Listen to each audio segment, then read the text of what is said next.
साथियों, नमो बुद्धाय, जय भीम, जय भारत, जय संविधान। मैं पुनः आपके बीच में लाए हूँ। आज का सेशन अच्छा सेशन होने वाला है और मैं आपसे निवेदन कर रहा हूँ कि आप कभी अपने गाड़ी में ट्रेवल कर रहे हो, ट्रेन में ट्रेवल कर रहे हो या कहीं खाली समय बैठे हो तो ये सेशन को आप सुन लिया करो। इसमें से हो सकता है कि आपके लिए पूरी चीज़ें काम की नहीं हो, लेकिन एक लाइन भी अगर काम की हो और वो अगर आपके जीवन में परिवर्तन लाती है तो मैं समझता हूँ कि मेरा प्रयास अच्छा प्रयास है, ऐसा मैं समझूंगा। तो आपका प्रतिसाद मिलना बहुत ज़रूरी है और आपको सुनना भी ये ज़रूरी है, क्योंकि मैं केवल बोलने के लिए नहीं बोल रहा हूँ कि मुझे बोलने का बड़ा शौक है या मुझे बोलना अच्छा लगता है, इसलिए नहीं। मैं इसलिए बोल रहा हूँ कि मुझे जन चेतना के अंदर में जाना है, जन जागृति के अंदर में जाना है और उस जागृति के माध्यम से डेवलप करना है, रिकंस्ट्रक्शन करना है समाज को।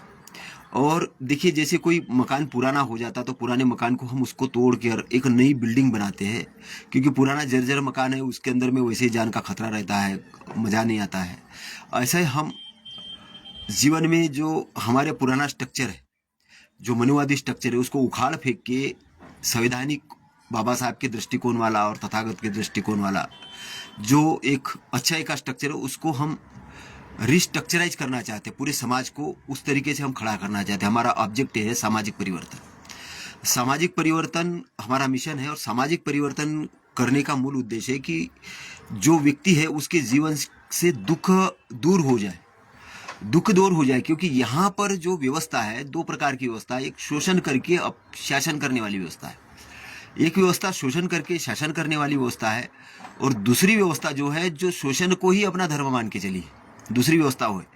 तो शोषण करके शासन करने वाली जो व्यवस्था है, ये कायर लोगों की और शातिर लोगों की व्यवस्था है। कायर भी और शातिर भी है, जिसको हम लोग बहुत बार, हमारे सोशल लोग जिनको जानकारी नहीं होती और वो लिखते हैं कि दबंग लोग हैं। मैं दबंग नहीं बोलता, उनको कायर बोलता हूँ कि किसी निरपराध व्यक्ति को, किसी अपाहिज व्यक्ति को, किसी निर्बल प्राणी को या किसी को मॉब लॉन्चिंग के जरिए से अकेले व्यक्ति को पकड़ के 5-25 लोग पीटते हैं, नारे लगाते हैं, तो उसको दबंग नहीं कहा जाता। या किसको घोड़ी से उतारते हैं, इसको दबंग नहीं कहा जाता, इसको कायर कहा जाता है। तो कायरों की संस्कृति को हमको जड़ से उखाड़ के फेंकना है। कायर लोगों को यह समझाना है कि दबंग किसे कहते हैं। दबंग उसे कहते हैं कि जो एक निरपराध प्राणी की रक्षा करता है, जो दीन दुखियों का सहारा बनता है, जो निर्बल लोगों को बल देने का काम करता है, जो बुराई के स्थान पर अच्छाई की स्थापना करता है। गुंडागर्दी करना मतलब दबंगगिरी का काम नहीं है। तो गुंडे जो लोग हैं, गुंडे जो तत्व है, वो गुंडे तत्व आजकल नेता बन चुके हैं, धर्मगुरु बन चुके हैं, जो कभी आते हैं और सीधे सीधे बाबा साहब के बारे में कुछ कहने लग जाते हैं या कुछ ये होते। लेकिन आज हम अपने सब्जेक्ट पे न भटक के हम सीधे रास्ते पे आएंगे। तो मैं आपको ये बताना चाह रहा हूँ कि हमारा जो रास्ता है, ये बाबा साहब ने कहा कि मेरी जय जयकार करने के बजाय, हम लोग सब्जेक्ट पे आएंगे सीधे सीधे। बाबा साहब ने कहा कि मेरी जय जयकार करने के बजाय मेरे अधूरे कार्य पूरे करो। सब्जेक्ट मैंने जबरदस्त पकड़ा है और सब्जेक्ट, और इस पर करीबन बामसेप ने भी बगैर कीमत चुकाए बगैर परिवर्तन नहीं हो सकता ऐसे सब्जेक्ट चलाए हैं। और अभी एक सब्जेक्ट उन्होंने चॉइस किया कि भाई 2030 तक भारत को दंगा मुक्त बना देंगे। हिंदू मुस्लिम और ये नाम से जो दंगे हो रहे हैं उसको हम शांत कर देंगे और भारत को एक पीसफुल कंट्री बना देंगे। तो एक्चुअल में मैं बोल रहा हूँ कि अभी पीसफुल कंट्री बन जाएगी, लेकिन दुश्मन का जो शोषण करने का तरीका है, जो शासन करने का तरीका, वो बदलते रहता है।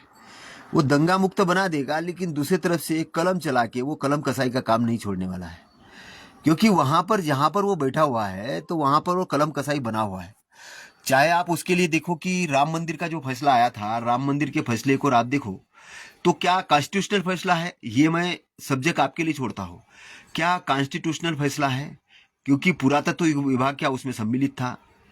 दूसरी बात मैं ये कह रहा हूँ कि महाबोधि टेम्पल का जो मसला है, जो अभी अधूरा पड़ा हुआ है, क्या यह एक ब्राह्मणवादी लोगों के तत्वज्ञान के हिसाब से चलाने वाला एक्ट होना चाहिए कि बुद्धिज्म लोगों को वहाँ से बेदखल कर दो या रखो तो उनको बिल्कुल नाम मात्र के रखो और वहाँ पे पूरा पूरा हिंदू टेम्पल के अनुसार कब्जा करो?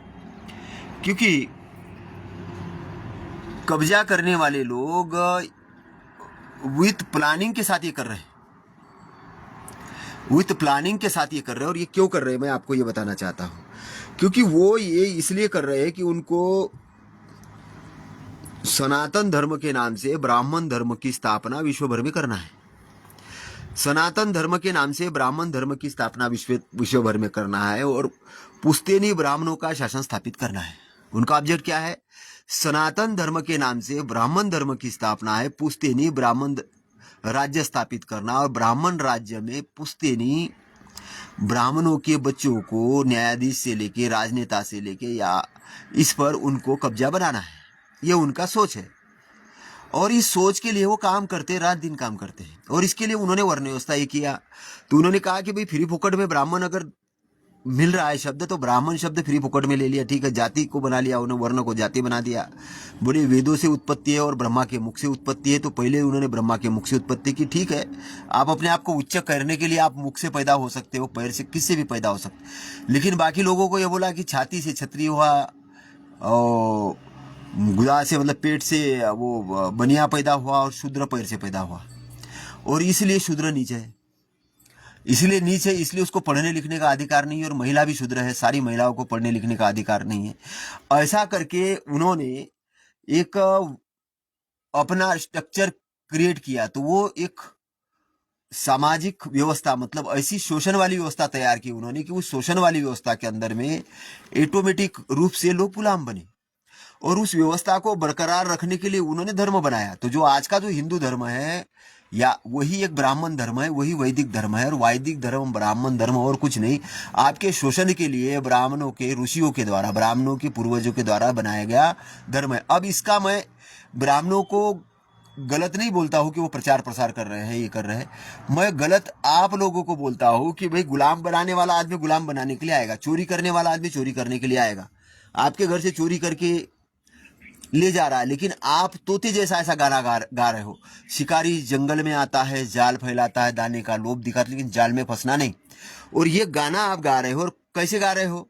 शिकारी आ गया जंगल में, उसने दाना भी डाल दिया, जाल में भी फंसा दिया पंछियों को, और वो पंछी जाल में फंस के है और जाल में फंसकर गाना गा रहे हैं। तो आज हमारे लोगों की, हमारे नेताओं की ये पोजीशन है कि वो जाल में फंस के गाना गा रहे हैं। शिकारी जंगल में आता है, जाल फैलाता, दाने का लोभ दिखाता, जाल में फंसना नहीं, जाल में फंस के जाल में गाना गा रहे हैं। मतलब इनकी जो गुलामी का लेवल है बहुत बड़ा लेवल है, छोटा लेवल नहीं है। गुलाम बन चुके हैं, लेकिन गुलामी के अंदर में आजादी के गीत गा रहे हैं। इनकी आजादी के गीत गुलामी से तैयार हुए गीत है। ये अपने पूर्वजों के, अपने संस्कृति के, अपने अच्छाई के मटियामेट करने वाले लोगों को अपना गुरु मान के चले, उनके मंदिर बना रहे, उनकी पूजा कर रहे, उनकी पूजा करके अपने घरों के अंदर में उनको बिठा रहे। जैसे मैंने कल लिखा कि महिषासुर को श्रद्धांजलि लिखा। महिषासुर ट्राइबल राजा था। वो महिषासुर मर्दिनी कौन है, क्या है, उसका नाम आप जानते हो अच्छी तरीके से। उसके आप लोगों ने बहुत गीत गाए 10 दिन तक, बहुत बढ़िया। आपने ये कहा कि भाई बहुत बढ़िया हमारे राजा को मारा। ट्राइबल ने भी ये किया, ट्राइबल ने भी ये किया। उसके राजा को मारने का जिन्होंने काम किया, उनकी बेइज्जती की, उनको राज्य बेदखल किया, उनकी आपने पूजा की। और क्यों पूजा की? क्योंकि आपको ये बताया गया था कि इनकी पूजा करने से आपको बहुत बड़ा लाभ हो जाएगा, पैसा मिलेगा, आप दुख से मुक्त हो जाओगे। तो कहने का मतलब कि आपने ही आपकी संस्कृति को खत्म करने का काम किया। तो दुश्मन बहुत चालाक है, बहुत षड्यंत्रकारी है। उसके षड्यंत्र को समझना, वो आपको साथ में लेके बैठेगा, खाना भी खाएगा, आपको अच्छा ये भी करेगा, लेकिन वो अपनी बात को नहीं भूलेगा। वो आपको खाना इसलिए खिला रहा है कि आप उसके साथ में हो जाओ, आप उसके साथ गुलामी करो। लेकिन वो आपके साथ बिठा के चाय भी पी रहा है, आपके साथ इवन से अभी आपको लड़कियां भी दे रहा है, आपके बच्चों को लड़कियां भी दे रहा है। अभी मेरा एक दोस्त है, तो वो दोस्त है और वो बहुत पैसे वाला दोस्त है। 50 एकड़ उसकी जमीन है, मकान है, उसके पास सारी चीजें। अब वो मुझे बोलता है कि यार मेरे बेटे को एक ब्राह्मण लड़की क्यों दे रहा है? मैंने कहा इसलिए दे रहा है कि आपके पास संपत्ति है। बोले मेरा बेटा तो बेरोजगार है। मैंने कहा उसको मालूम है कि आपका बेटा बेरोजगार है, लेकिन उसके नाम से, वो अकेला लड़का, उसके नाम से बहुत संपत्ति है। वो लोग रिसर्च करते हैं, वो लोग जानते हैं। और आप पहले आदमी नहीं हो कि आपको बच्चियां दे रहे। उन्होंने मुगलों को भी अपनी लड़कियां दी है, कई राजाओं को लड़कियां दी है उन्होंने। वहां पर उनका ये है कि हमारा शासन स्थापित होने के लिए लड़की भी देना है, दे देंगे, वो दे देंगे। वो प्रधानमंत्री पोस्ट भी दे देते हैं आपको, छोटी मोटी चीज, राजा की पोस्ट देते प्रधानमंत्री, लेकिन प्रधानमंत्री को चलाने वाला जो मंडल है वो हमारा रहेगा। प्रधानमंत्री तो गणेश जी बन के बैठेगा, उसको हम जैसा बोलेंगे वैसा वो करेगा, बाकी काम तो हम ही करने। उनकी फिलॉसफी का मैटर समझे, उनका फिलॉसफी का मैटर कुल मिला के एक मैटर होता है कि वर्ण व्यवस्था कायम रहे, हम सर्वश्रेष्ठ है और हमारी बात लोग माने। फिर चाहे फिर आपके लिए उनको ज्योतिष शास्त्र कहना पड़े, आपके लिए उनको अंधविश्वास फैलाना पड़े, आपके लिए उनको जो भी करना पड़े वो सब करेंगे। तो इसलिए उन्होंने क्या कहा कि आपकी बुद्धि को डेवलप नहीं हो, इसके लिए पहला प्रोग्राम उन्होंने क्या किया कि आपको शिक्षा से वंचित किया, आपको शिक्षा से वंचित पहला कार्यक्रम किया। दूसरा कार्यक्रम उन्होंने किया कि आपका संगठन तोड़ा। संगठन तोड़ने के लिए क्या किया कि आपको वर्ण व्यवस्था को जाति व्यवस्था में विभाजित किया और जाति व्यवस्था को उपजाति में विभाजित किया। एक एक जाति के अंदर कई जातियां हैं और एक जाति दूसरे जाति के अंदर घमंड करती है कि मैं इससे ऊपर हूं, वो मेरे से नीचे है, उसने वहां की शादी नहीं करना चाहिए, उसने। तो जाति योग के अंदर में बहुत बड़ा व्याख्यान होता है। और अभी उनका तो डेवलपमेंट जाति व्यवस्था का इतना बड़ा डेवलपमेंट है कि एक मेरा दोस्त है, वो बहुत बड़ा ENC रिटायर्ड हुआ है और वो बोलता है कि मेरा समाज का संगठन मैंने बनाया और जाति का संगठन बनाया। उसकी जो जाति का नाम है उस जाति का उसने राष्ट्रीय संगठन बनाया। और मुझे पूछा कि आप काय में आते हो, कौन सी जाति में आते हो? बोले हम इस जाति में आते हैं, हमारा ये जाति है और हमारा ये समाज है, हमारे समाज के लिए हम सब कुछ कर रहे हैं, उसके लिए एजुकेशन का काम कर रहे हैं, उसके लिए ये कर रहे हैं। और ये संस्थान डेवलप करके वो क्या कर रहे वाले हैं मालूम है? वो इधर जाति की व्यवस्था का संगठन तैयार कर रहे हैं, दूसरी तरफ वो ब्राह्मणों को बुला के घर में पूजा पाठ कर रहे हैं और हम बोल रहे हैं हिंदू है। अपना संगठन क्रिएट करते हैं, जाति को इकट्ठा करते हैं और उस जाति को ब्राह्मणवादी व्यवस्था के अंदर में उसको मजबूत कराने का काम ये जाति व्यवस्था वाले लोग कर रहे हैं। तो जाति को समाज कन्वर्ट कर रहे हैं और समाज को ब्राह्मणों के साथ एसोसिएट करके पुख्ता करने का काम कर रहे हैं। तो बाबा साहब ने कहा था कि शिक्षित बनो, संगठित हो जाओ, है ना, संगठित। दूसरा काम क्या? संघर्ष करो। तो संघर्ष करने के बजाय इन्होंने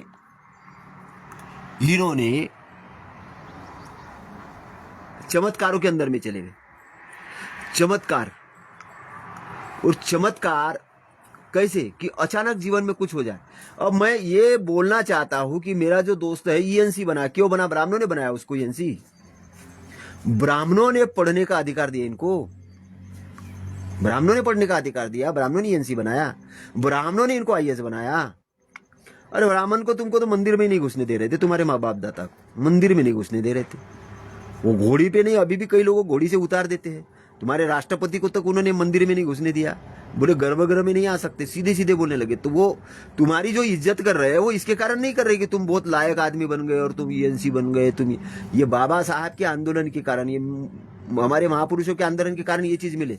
लेकिन वो मिलने के बाद में तुम लोगों ने नालायकी की, नालायक बने, तुम नालायक बने, लायक नहीं नालायक बने।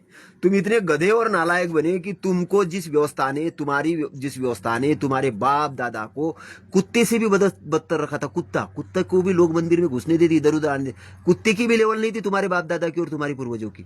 पानी पीने का आंदोलन बाबा साहब को करना पड़ा तो पानी पीने के अधिकार नहीं थे, कोई और तालाब से पानी तक नहीं पी सकते थे। आपको याद रखना होगा कि हमको वो चीजों को, जो अपना इतिहास भूल जाता है वो इतिहास नहीं बना सकता। पहली चीज ध्यान में रखना, जो अपना इतिहास भूल जाता है वो अपना इतिहास नहीं बना सकता है। और वो जो इतिहास क्यों नहीं बना सकता? क्योंकि वो और उसी गड्ढे में घुसने का काम करेगा, वो और उसी गड्ढे में घुसने का काम करेगा। मैं वही चीज आपको बताना चाह रहा हूं कि आपको, आपके पूर्वजों को जो लोग पीने का पानी नहीं दे रहे थे, मंदिर में घुसने नहीं दे रहे थे, स्कूलों के दरवाजे उन्होंने बंद करके रखे थे, तो तुमको ENC बनाएंगे, तुमको IAS ऑफिसर बनाएंगे, तुमको राजनेता बनाएंगे। उन्होंने बनाया तुमको उन्होंने नहीं बनाया, हमारे आंदोलन से बने, हमारे आंदोलन से तुम बने, तुम IAS बने, IPS बने, IRS बने, उद्योगपति, जो भी बनना है बने। लेकिन तुम्हारी नालायकी इतनी है कि तुमने मिशन को समझा नहीं। तुम इतने गधे हैं कि तुमने जो जहां से खाया तुम नमक हराम निकले। तो नमक हराम लोगों की कौम तैयार हो गई है अभी, नमक हराम लोगों को। मैं इसको नमक हराम इसलिए बोलता हूं कि बाबा साहब ने जब 14 अक्टूबर 1956 को बौद्ध धम्म की दीक्षा नागपुर में ली थी, नागपुर के अंदर में बौद्ध धम्म की दीक्षा नागपुर के अंदर में बाबा साहब ने ली थी। तो बाबा साहब ने दीक्षा लेते वक्त जो बहुत बड़ी बात ये कही थी, और ये कहा था कि ऐसा नहीं हो कि लोग बोलेंगे कि आप लोगों ने बौद्ध बने और आपने ये आंदोलन को तहस नहस किया, या आपके कारण ये बौद्ध धर्म को क्षति पहुंची। तो इसीलिए आप क्या करो कि आंदोलन को बढ़ाओ, दरेका ने दरेकाला दीक्षा दे, एक ने दूसरे को दीक्षा दे। उपासकों को बोला कि तुम दीक्षा देने का कार्यक्रम करो और अनवरत जारी रखो कार्यक्रम, अनवरत जारी रखो कार्यक्रम, अनवरत जारी रखो। या बाबा साहब ने बोला था कि अनवरत जारी रखने रहना चाहिए कार्यक्रम, लेकिन क्या हुआ, अनवरत जारी रहे कार्यक्रम नहीं। दूसरी चीज उन्होंने कहा कि आपकी इनकम का 5% दान करो धम्म प्रचार के लिए। ये सब मिशन के जो कार्य चल रहे हैं, इस कार्य को बढ़ाने के लिए अपने इनकम का 5% दान करो, उन लोगों को बोला। कितने लोग हैं कि जो गवर्नमेंट जॉब में हैं और उन्होंने अपना 5% हिस्सा ये धम्म के प्रचार प्रसार में लगा के रखा है? कितने लोग हैं? उंगलियों पे गिने लोग हैं, उंगलियों पे गिने लोग हैं। क्योंकि आपके बाप दादाओं ने जो काम करके रखा, आपके बाप दादा ने जो कॉन्स्टिट्यूशन लिख के रखा, जो अधिकार आपको दिए, उस अधिकारों के कारण आप आईएएस बने, आईपीएस बने, आईआरएस बने, कुछ संपत्ति अर्जन किया, सब कुछ किया आपने, लेकिन आप उस मिशन को भूल गए हो। मुझे खेद के साथ कहना पड़ रहा है कि आपने उस मिशन को भूल गए हो, और भूलने के कारण आपका समाज धोखे में आ चुका है। आपका समाज धोखे में आ चुका। आप बोलेंगे ऐसे कैसे कह रहे हो? ऐसा मैं इसलिए कह रहा हूं, धोखे में इसलिए आ चुका है क्योंकि तुम व्यक्तिगत संपत्ति पे इतने ज्यादा हावी हो गए हो कि जो कुत्ता होता है, उसको, जो कुत्तों की एक झुंड होता है, झुंड के अंदर में कुछ बोटियां फेंकी जाती है, वो लड़ते हैं आपस में बोटियां खाने के लिए। तुम इस तरीके से आपस में लड़ रहे हो, बोटियां खाने के लिए तुम लड़ रहे हो कि मुझे बोटी मिले, मुझे हड्डी मिले, मुझे हड्डी मिले, ऐसे लड़ रहे हो तुम आपस में। तुम्हारा उससे बड़ा लेवल नहीं पैदा किया तुमने अपना बड़ा लेवल पैदा इसलिए नहीं किया कि तुमने बाबा साहब का आंदोलन नहीं समझा, तुमने तथागत गौतम बुद्ध का आंदोलन नहीं समझा, तुमने कबीर साहब का आंदोलन नहीं समझा, तुमने रैदास साहब का आंदोलन नहीं समझा। तुम केवल एक पेट पालने वाली जमात बन गए हो। तुम पेट पालने वाली जमात बन गए हो, जिन्होंने अपनी तोंद फैला के रखी है और केवल खाना पीना खाते हैं और अपने बच्चों को और अपने परिवार को पालन पोषण कर रहे हैं। तो बाबा साहब कहते कि जानवर भी अपने बच्चों को पालन पोषण करता है, जानवर भी अपने बच्चों का पालन पोषण करता है, कुतिया भी अपने बच्चों का पालन पोषण करती है, वो भी उसको ये पिलाती है, सुअर भी पालन पोषण करता है, और आप भी अपने बच्चों का पालन पोषण कर रहे हो। उतना ही अगर आप कर रहे हैं तो उनमें, जानवरों में, आप में क्या अंतर है? जानवरों में और आप में क्या अंतर है? और शेर जो होता है, शेर भी एक जानवर और अपनी सीमाएं तय करता है। वो बोलता है मेरी सीमा के अंदर में घुसना नहीं, दूसरे शेर को ये मेरी सीमा है, क्योंकि मैं यहां आजाद रहना चाहता हूं, ये मेरा शासन है। तो बाबा साहब ये कहते हैं कि मेरे व्यक्तिगत हित की बात आए तो मैं छोड़ दूंगा, व्यक्तिगत हित की बात आए मैं छोड़ दूंगा कोई चीज, लेकिन मेरे समाज की अगर बात आए तो मैं उस समाज के हितों की रक्षा के लिए अपना हित तो छोड़ सकता हूं, लेकिन मैं समाज का हित नहीं छोड़ सकता। देश का हित भी छोड़ सकता, लेकिन समाज का हित नहीं छोड़ सकता। बाबा साहब ने देश से ऊपर भी समाज को क्यों रखा? सोचने वाली बात है। तो देश प्रेम तो हमको सिखाया जाता है, लेकिन बाबा साहब कहा कि समाज प्रेम मेरा नंबर 1 पे। ऐसा क्यों कहा? क्योंकि समाज अगर नहीं है तो देश कहां रहेगा तुम्हारा? समाज से ही तो देश बनता है। बाबा साहब सबसे देश प्रेमी व्यक्ति है, लेकिन समाज प्रेमी, क्योंकि समाज का ही ढांचा देश होता है। तो संघर्ष, संघ को साथ में मिलकर हर्ष के साथ किए जाने वाला संघर्ष। तो बाबा साहब ने जो नारा दिया कि शिक्षित बनो, तुम्हें शिक्षा के द्वार बंद कर दिए गए थे, शिक्षा वंचित कर दिया था। फिर बाबा साहब ने कहा कि संगठित हो जाओ, तो तुम्हें संगठित होने से रोक दिया गया था। और बाबा साहब ने संगठित होकर संघर्ष करो, संघ के रूप में संघर्ष करो, हर्ष के साथ मोमेंटम करो, ये बाबा साहब का नारा था। तो आंदोलन मेरा जय जयकार करने के बजाय मेरे अधूरे काम पूरे करो, और पूरे करने का जो रास्ता है वो एजुकेशन से जाता है। तो लोगों ने एकेडमिक एजुकेशन लिया।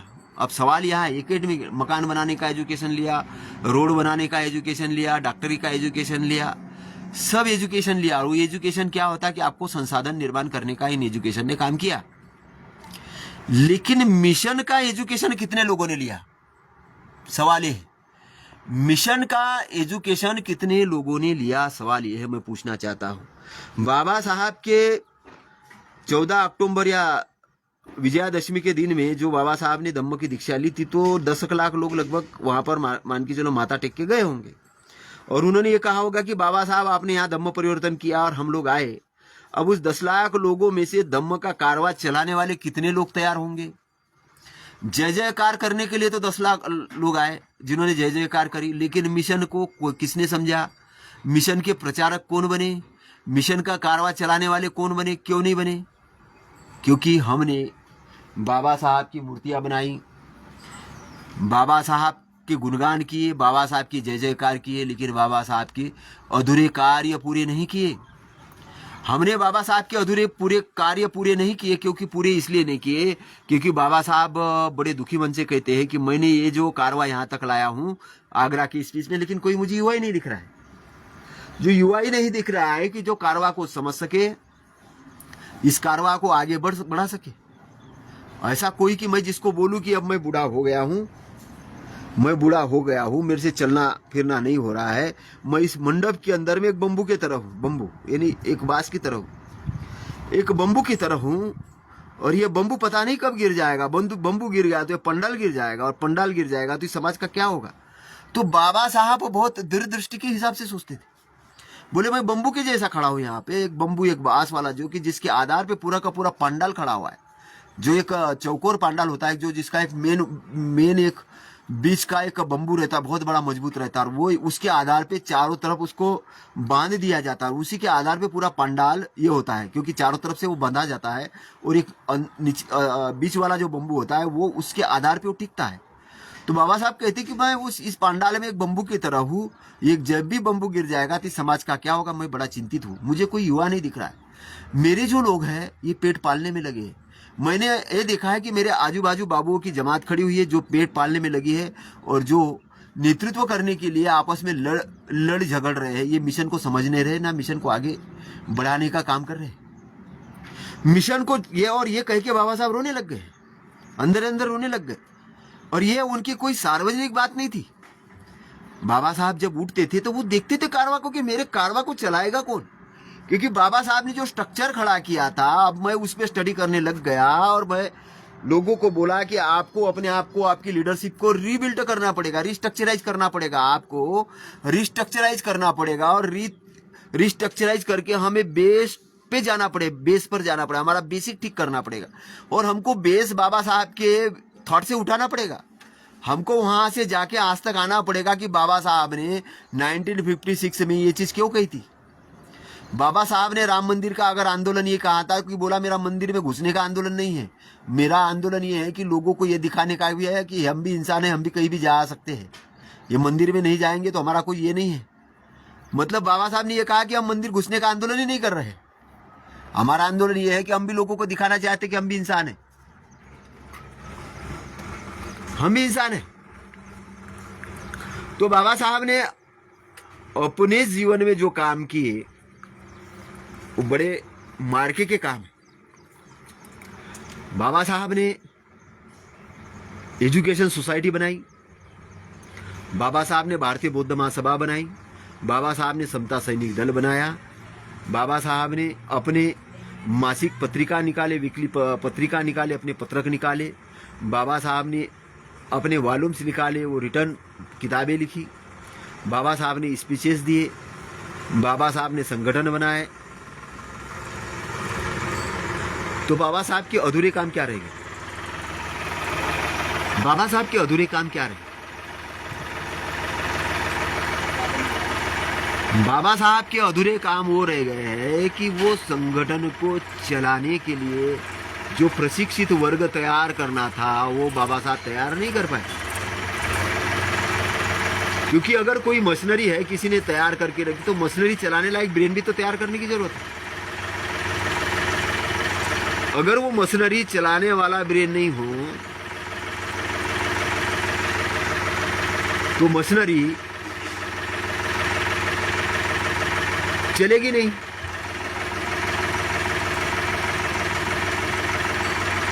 जब मशीनरी चलेगी नहीं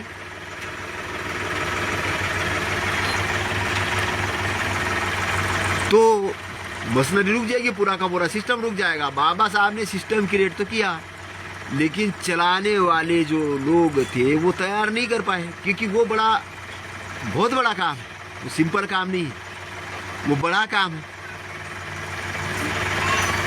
तो वो जो बड़ा काम हम लोगों को करने की जरूरत है, उस सिस्टम को रन करने वाला। आज हमारे बीच में भाषण देने वाले लोगों की कमी नहीं है, बहुत भाषण देते हैं लोग। जिसको भी बोलो तो वो स्टेज चाहिए उसको, और भाषण चाहिए, और फूल माला चाहिए उसको गले में। उसको स्टेज नहीं मिला, फूल मालाएं नहीं मिली और बोलने को नहीं मिला तो वो बहुत नाराज हो जाता। उसको लगता है मेरा बहुत बड़ा अपमान किया है। फिर वो क्या सिखाता है? वो वही सिखाता है उसके पास में जो नॉलेज होता है। उसके पास में जो नॉलेज होता है वो वही चीज सिखाता है। वो बोलता है कि मुझे सब मालूम है। तो मुझे सब मालूम है, तो जो सब मालूम होने वाले लोग को ये नहीं मालूम कि उसे क्या नहीं मालूम। जो सब मालूम होने वाले लोगों को ये नहीं मालूम कि मुझे क्या नहीं मालूम। प्रॉब्लम वही है, वो जितना जानता है उसी को बोलता है मुझे सब मालूम है।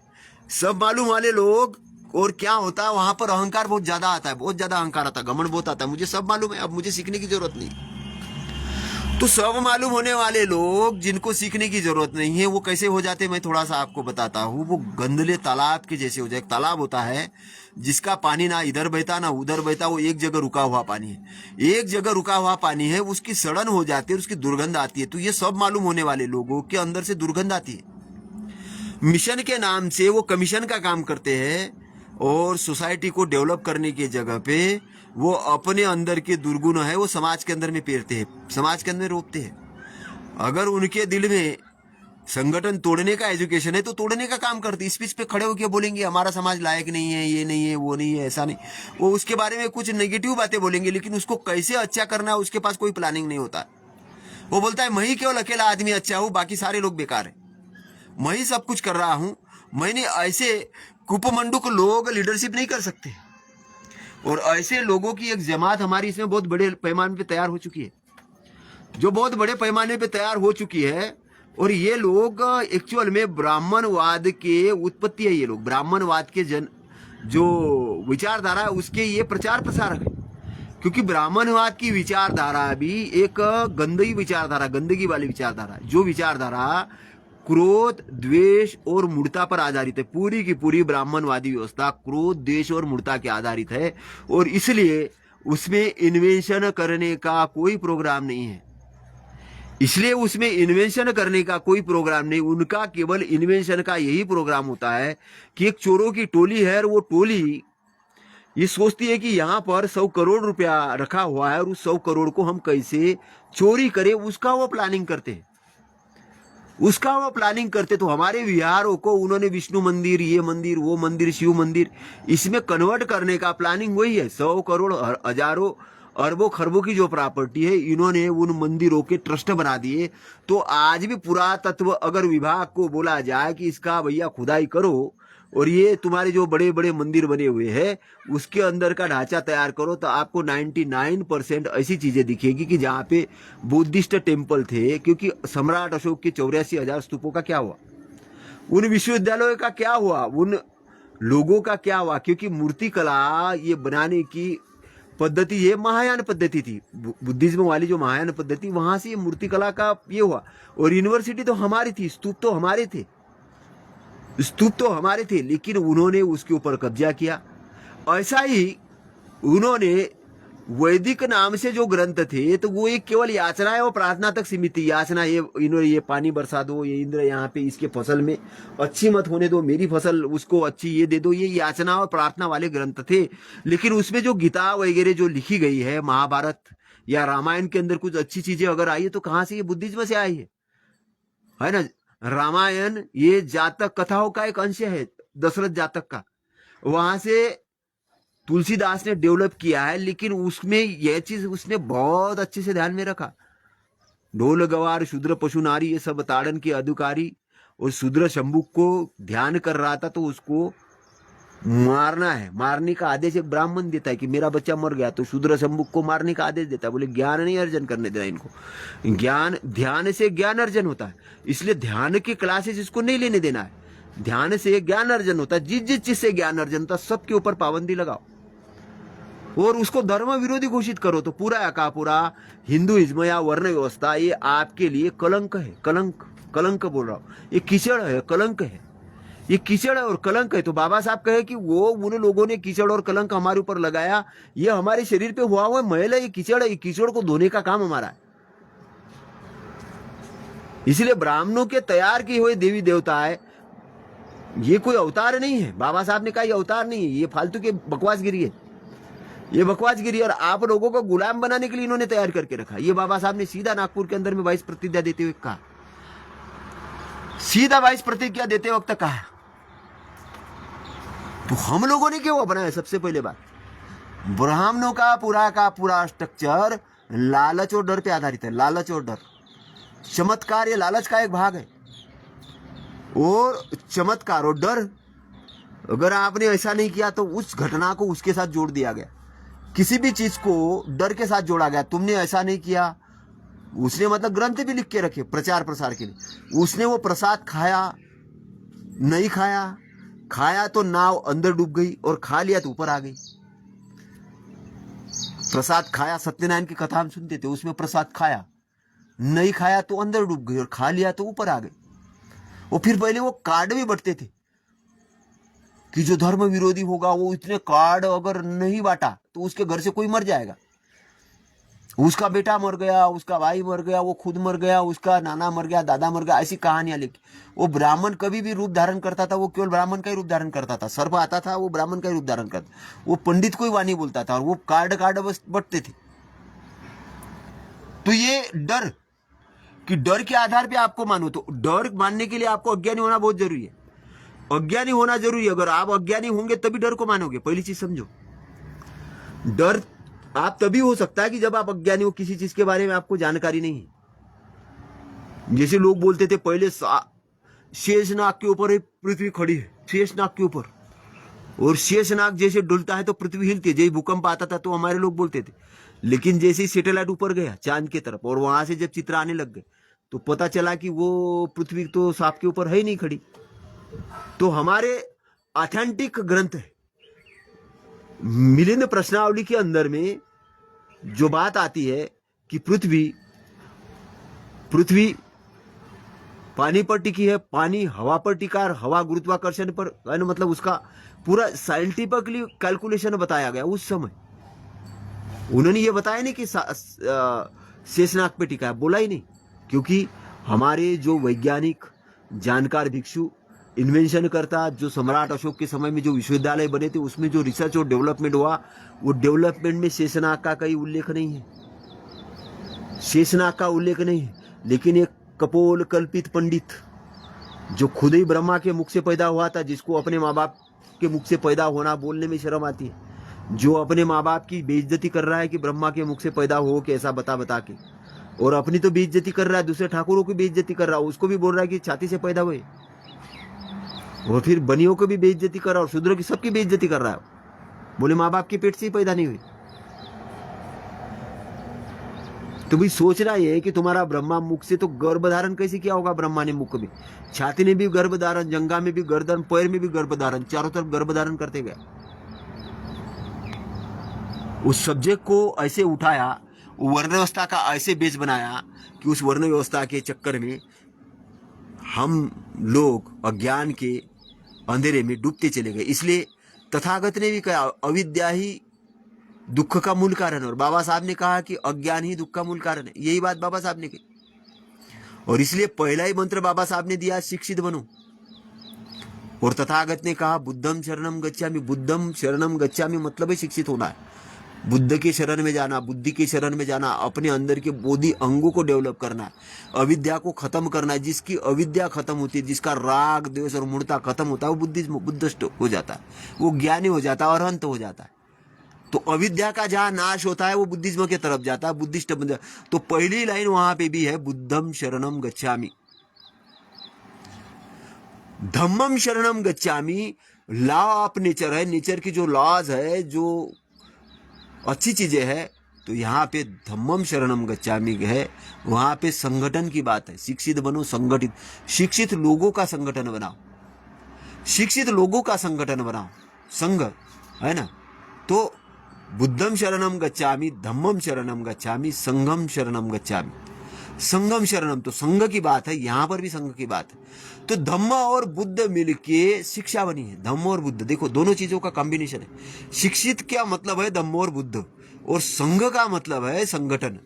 संघ का मतलब है संगठन, संगठित हो जाओ। और शील का मतलब है आचरण, वहां संघर्ष करने वाली जो बात है, संघर्ष, संगठित होके शील पालन करके अच्छे आचरण के साथ संगठन क्रिएट करो, संघर्ष करो, संघर्ष करो। संघ को साथ में लेके हर्ष के साथ, दुख के साथ नहीं, संघ प्लस हर्ष, संघ प्लस हर्ष, आनंद के साथ, संघ प्लस हर्ष बराबर होता है संघर्ष। और उसका हिंदी रूपांतरण होता है आंदोलन, आंदोलन, आंदोलित होना, मोमेंटम, संघर्ष मोमेंटम बेस्ड। तो जहां पांचशील और त्रिशरण जो आता है वो काय पे आता है, शिक्षित बनो, संगठित हो जाओ और संघर्ष करो, इसके अंदर भी वो चीज आती है। और बताने वाला व्यक्ति कौन है, तथागत सम्यक संबुद्ध महामानव, ये सारी चीजों का इजाद करने वाला व्यक्ति। इसलिए हम पहले बोलते हैं, क्या बोलते हैं, नमो तस्, तस् उसको नमन, उसको तस् यानी उसको भगवत, जो भगवत्ता को प्राप्त है, जिसके अंदर बुराई का सारी चीज हट चुकी है, जा चुकी है, भगवत्ता को, निब्बान के एरिया को प्राप्त है, जो अच्छाई के एरिया के अंदर में आ चुका है। और तो जिसने अपने अंदर के सारे शत्रुओं को, सारी बुराइयों को खत्म कर दिया। नमो तस् भगवतो अरहतो सम्मा, यानी राइट, राइट जिसका दर्शन है ना, सम्मा संबुद्ध, बुद्धों में भी श्रेष्ठ, सम्मा संबुद्ध से उसको नमन करता हूं। उस चेतना को सबसे पहले हम नमन करते हैं, उस चेतना ब्रह्मांड के अंदर में।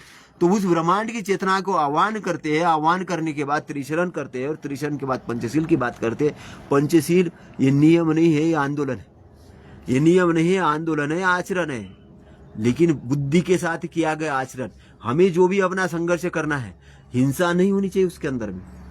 ये जो अभी कुछ लोगों ने आंदोलन खड़े किए, बोले वो सरकारी संपत्ति को जलाने लग जाते, ये सरकारी संपत्ति जलाने वाला हमारा आंदोलन है नहीं। उसमें जीव हत्या बिल्कुल नहीं होनी चाहिए, उसके अंदर में गाली गलौज नाम की चीज नहीं होनी चाहिए।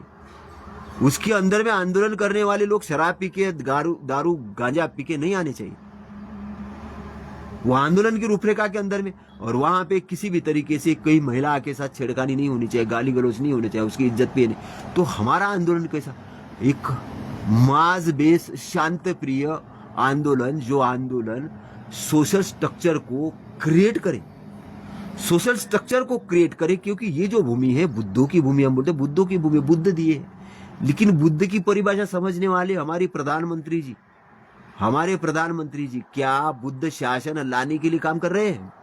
मैं माननीय प्रधानमंत्री जी से पूछना चाहता हूं, क्या बुद्ध शासन लाने के लिए काम कर रहे हैं? अगर काम कर रहे हैं तो मंदिर का टेम्पल एक्ट हटाओ, 1949 का एक्ट है, सेंट्रल में भी आप बैठे हो, स्टेट में भी बैठे हो, लेकिन मुझे मालूम है आप नहीं करोगे।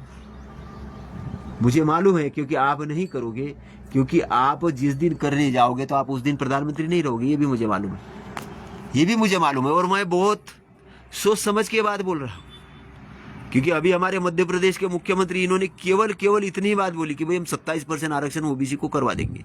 और ये किस आधार पे का, सुप्रीम कोर्ट ने बोला हम लगातार अब ये करेंगे। तो जिनको 13% मिला था 14% बढ़ रहा है, 52-60% आबादी को 27% मिल रहा है, और वो भी बड़े लंबे समय के बाद में।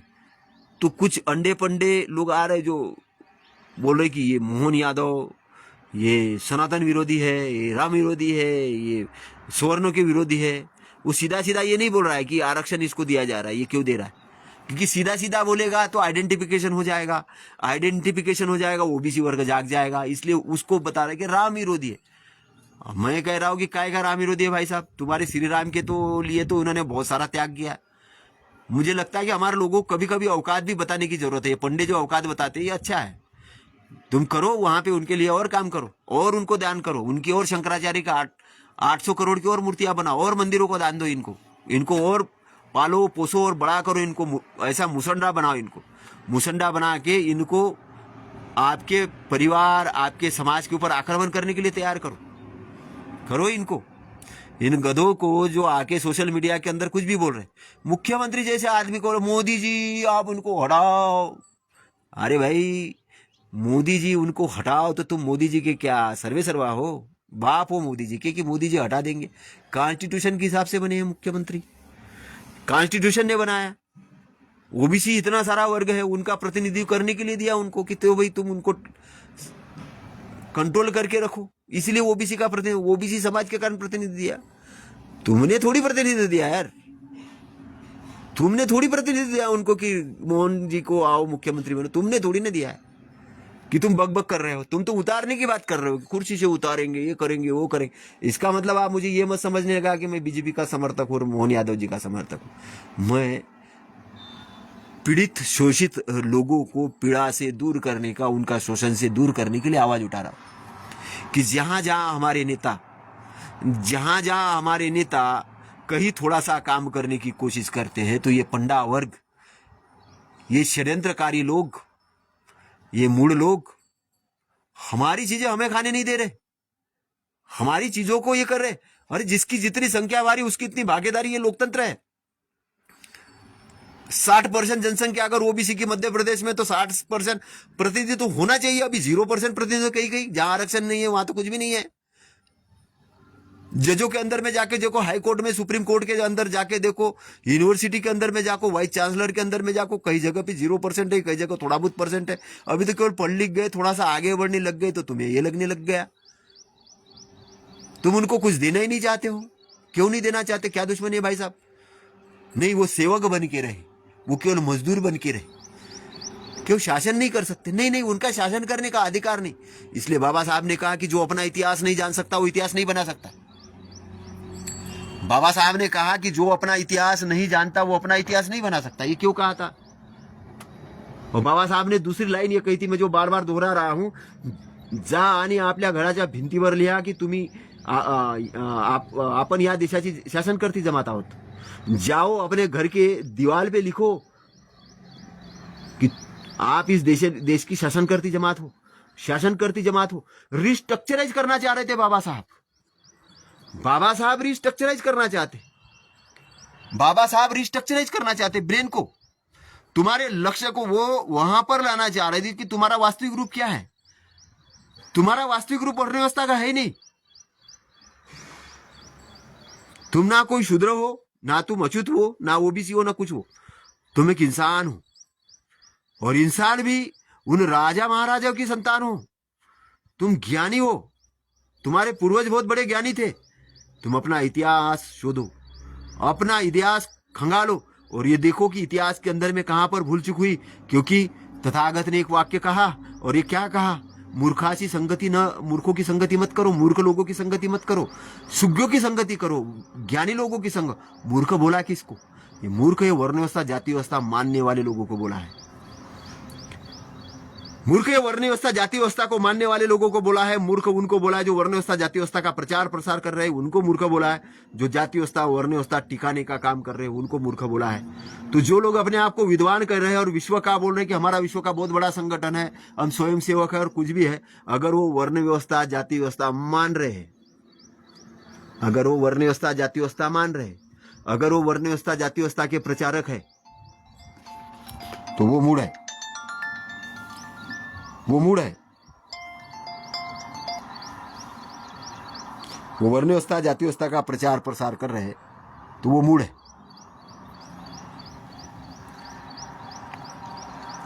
तो हमें मूढ़ लोगों की जरूरत नहीं है। हमें मूढ़ लोगों की जरूरत नहीं है, क्योंकि मूढ़ लोग कोई आंदोलन नहीं चलाते हैं। मूढ़ लोग षड्यंत्रकारी होते हैं। आंदोलन जो चीजें हैं वो चीजों को केवल यही करते हैं, कोई इन्वेंशन नहीं करते। उनका कोई इन्वेंशन नहीं है।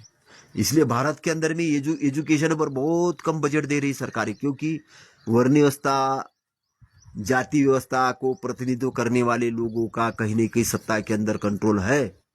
इसलिए रिसर्च और डेवलपमेंट का काम बहुत बड़े पैमाने पर यहाँ पर नहीं हो रहा है। कावड़ यात्रा, कुंभ मेला, मंदिर, इस चीज के लिए फंड भयंकर तरीके से लाखों करोड़ दिया जा रहा है। बोले अभी कुंभ मेला आएगा, नदी में स्नान करने जाएंगे, गंगा में स्नान करने जाएंगे, और गंगा में स्नान करके ये सारे पाप धोएंगे वहां पर। इनकी 400 बीसी और कालाबाजारी देखिए, गंगा में स्नान करके इनका शरीर शुद्ध हो जाएगा और मन भी शुद्ध हो जाएगा। तो फिर कबीर साहब कहीं नहीं कहीं गड़बड़ है, फिर रैदास साहब कहीं नहीं कहीं अकलवान नहीं है, जो कहते मन चंगा तो कटौती में गंगा, मन को चंगा करने की बात है। और कबीर साहब भी कहते कि जो मछलियां है ये तालाब में तो रहती है, पानी में रहती है, गंगा में भी रहती है, तो ये इनको तो सबसे पहले शुद्ध हो जाना चाहिए था। ये शुद्ध क्यों नहीं, फिर भी बास आती है उनके आंख से। पानी में नहाने से केवल और केवल ऊपरी शरीर ही धोता है, मन नहीं धोता है। मन ज्ञान की गंगा में धोएगा, मन ज्ञान की वचनों के अंदर में धोएगा। अविद्या के दर्शन जब आपको हो जाएंगे, जब विद्या का आपके अंदर से इनलाइटमेंट आ जाएगा, तब होगा। इसलिए भारत की जो संस्कृति है वर्ण विहीन जाति विहीन संस्कृति है। ये मूल निवासियों की संस्कृति, विज्ञानवाद की, डेवलपमेंट की, रिसर्च की और ज्ञानी लोगों की संस्कृति है। तो तुम लोग ज्ञानी हो, तुम लोगों के पूर्वज विज्ञानी थे बहुत बड़े, तो तुम्हें रिस्ट्रक्चराइज अपने ब्रेन को करना है। रिस्ट्रक्चराइज हिंदू धर्म के अंदर में, वर्ण व्यवस्था के अंदर में रहकर नहीं हो सकते, क्योंकि वहां जाके पाए लागू पंडित जी बोलना ही पड़ेगा। यादव लोगों ने कुछ किया था कि हम भी थोड़ी ना कम है, हम भी गीता का पाठ करेंगे, हम भी ब्राह्मण बन चुके हैं, हम भी सेंडी लगेंगे। उत्तर प्रदेश के अंदर में यादवों का क्या हाल कर दिया था आपको समझ में आया। हालांकि यादव भी अपने आप में कम नहीं, वो भी लठ लेके आ गए रोड पे, आ जाओ भाई। तो अंडे पंडे इधर उधर घूमने लग गए फिर यादवों के सामने। और इसलिए जो षड्यंत्रकारी लोग हैं वो अपना षड्यंत्र बरकरार रख के अपने कार्यक्रम चला रहे। तो बाबा साहब ने 22 प्रतिज्ञाओं के साथ में जो बुद्धिज्म की दीक्षा दी थी, इसलिए दी थी। उसमें 2 पार्ट है। पहला पार्ट ये है कि कचरे को साफ करो भैया, पहले अच्छी चीज तभी तो आएगी।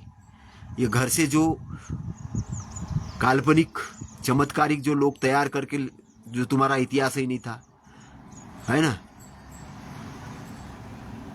गौरी गणपति गणेश कहाँ कहाँ से भगवान उठा उठा के लाए थे, है ना, जिनका इतिहास के अंदर अभी हम लोग नहीं जाएंगे। लेकिन मैं बताना चाहता हूँ कि ब्राह्मणों ने तैयार किया हुआ है। बुद्ध की जगह उन्होंने गणेश को लाया, और गणेश को लाया भी कैसे कि बोले बुद्ध तर्क बहुत करते थे, क्वेश्चन बहुत करते थे, तो ब्राह्मणों को पसंद नहीं आया।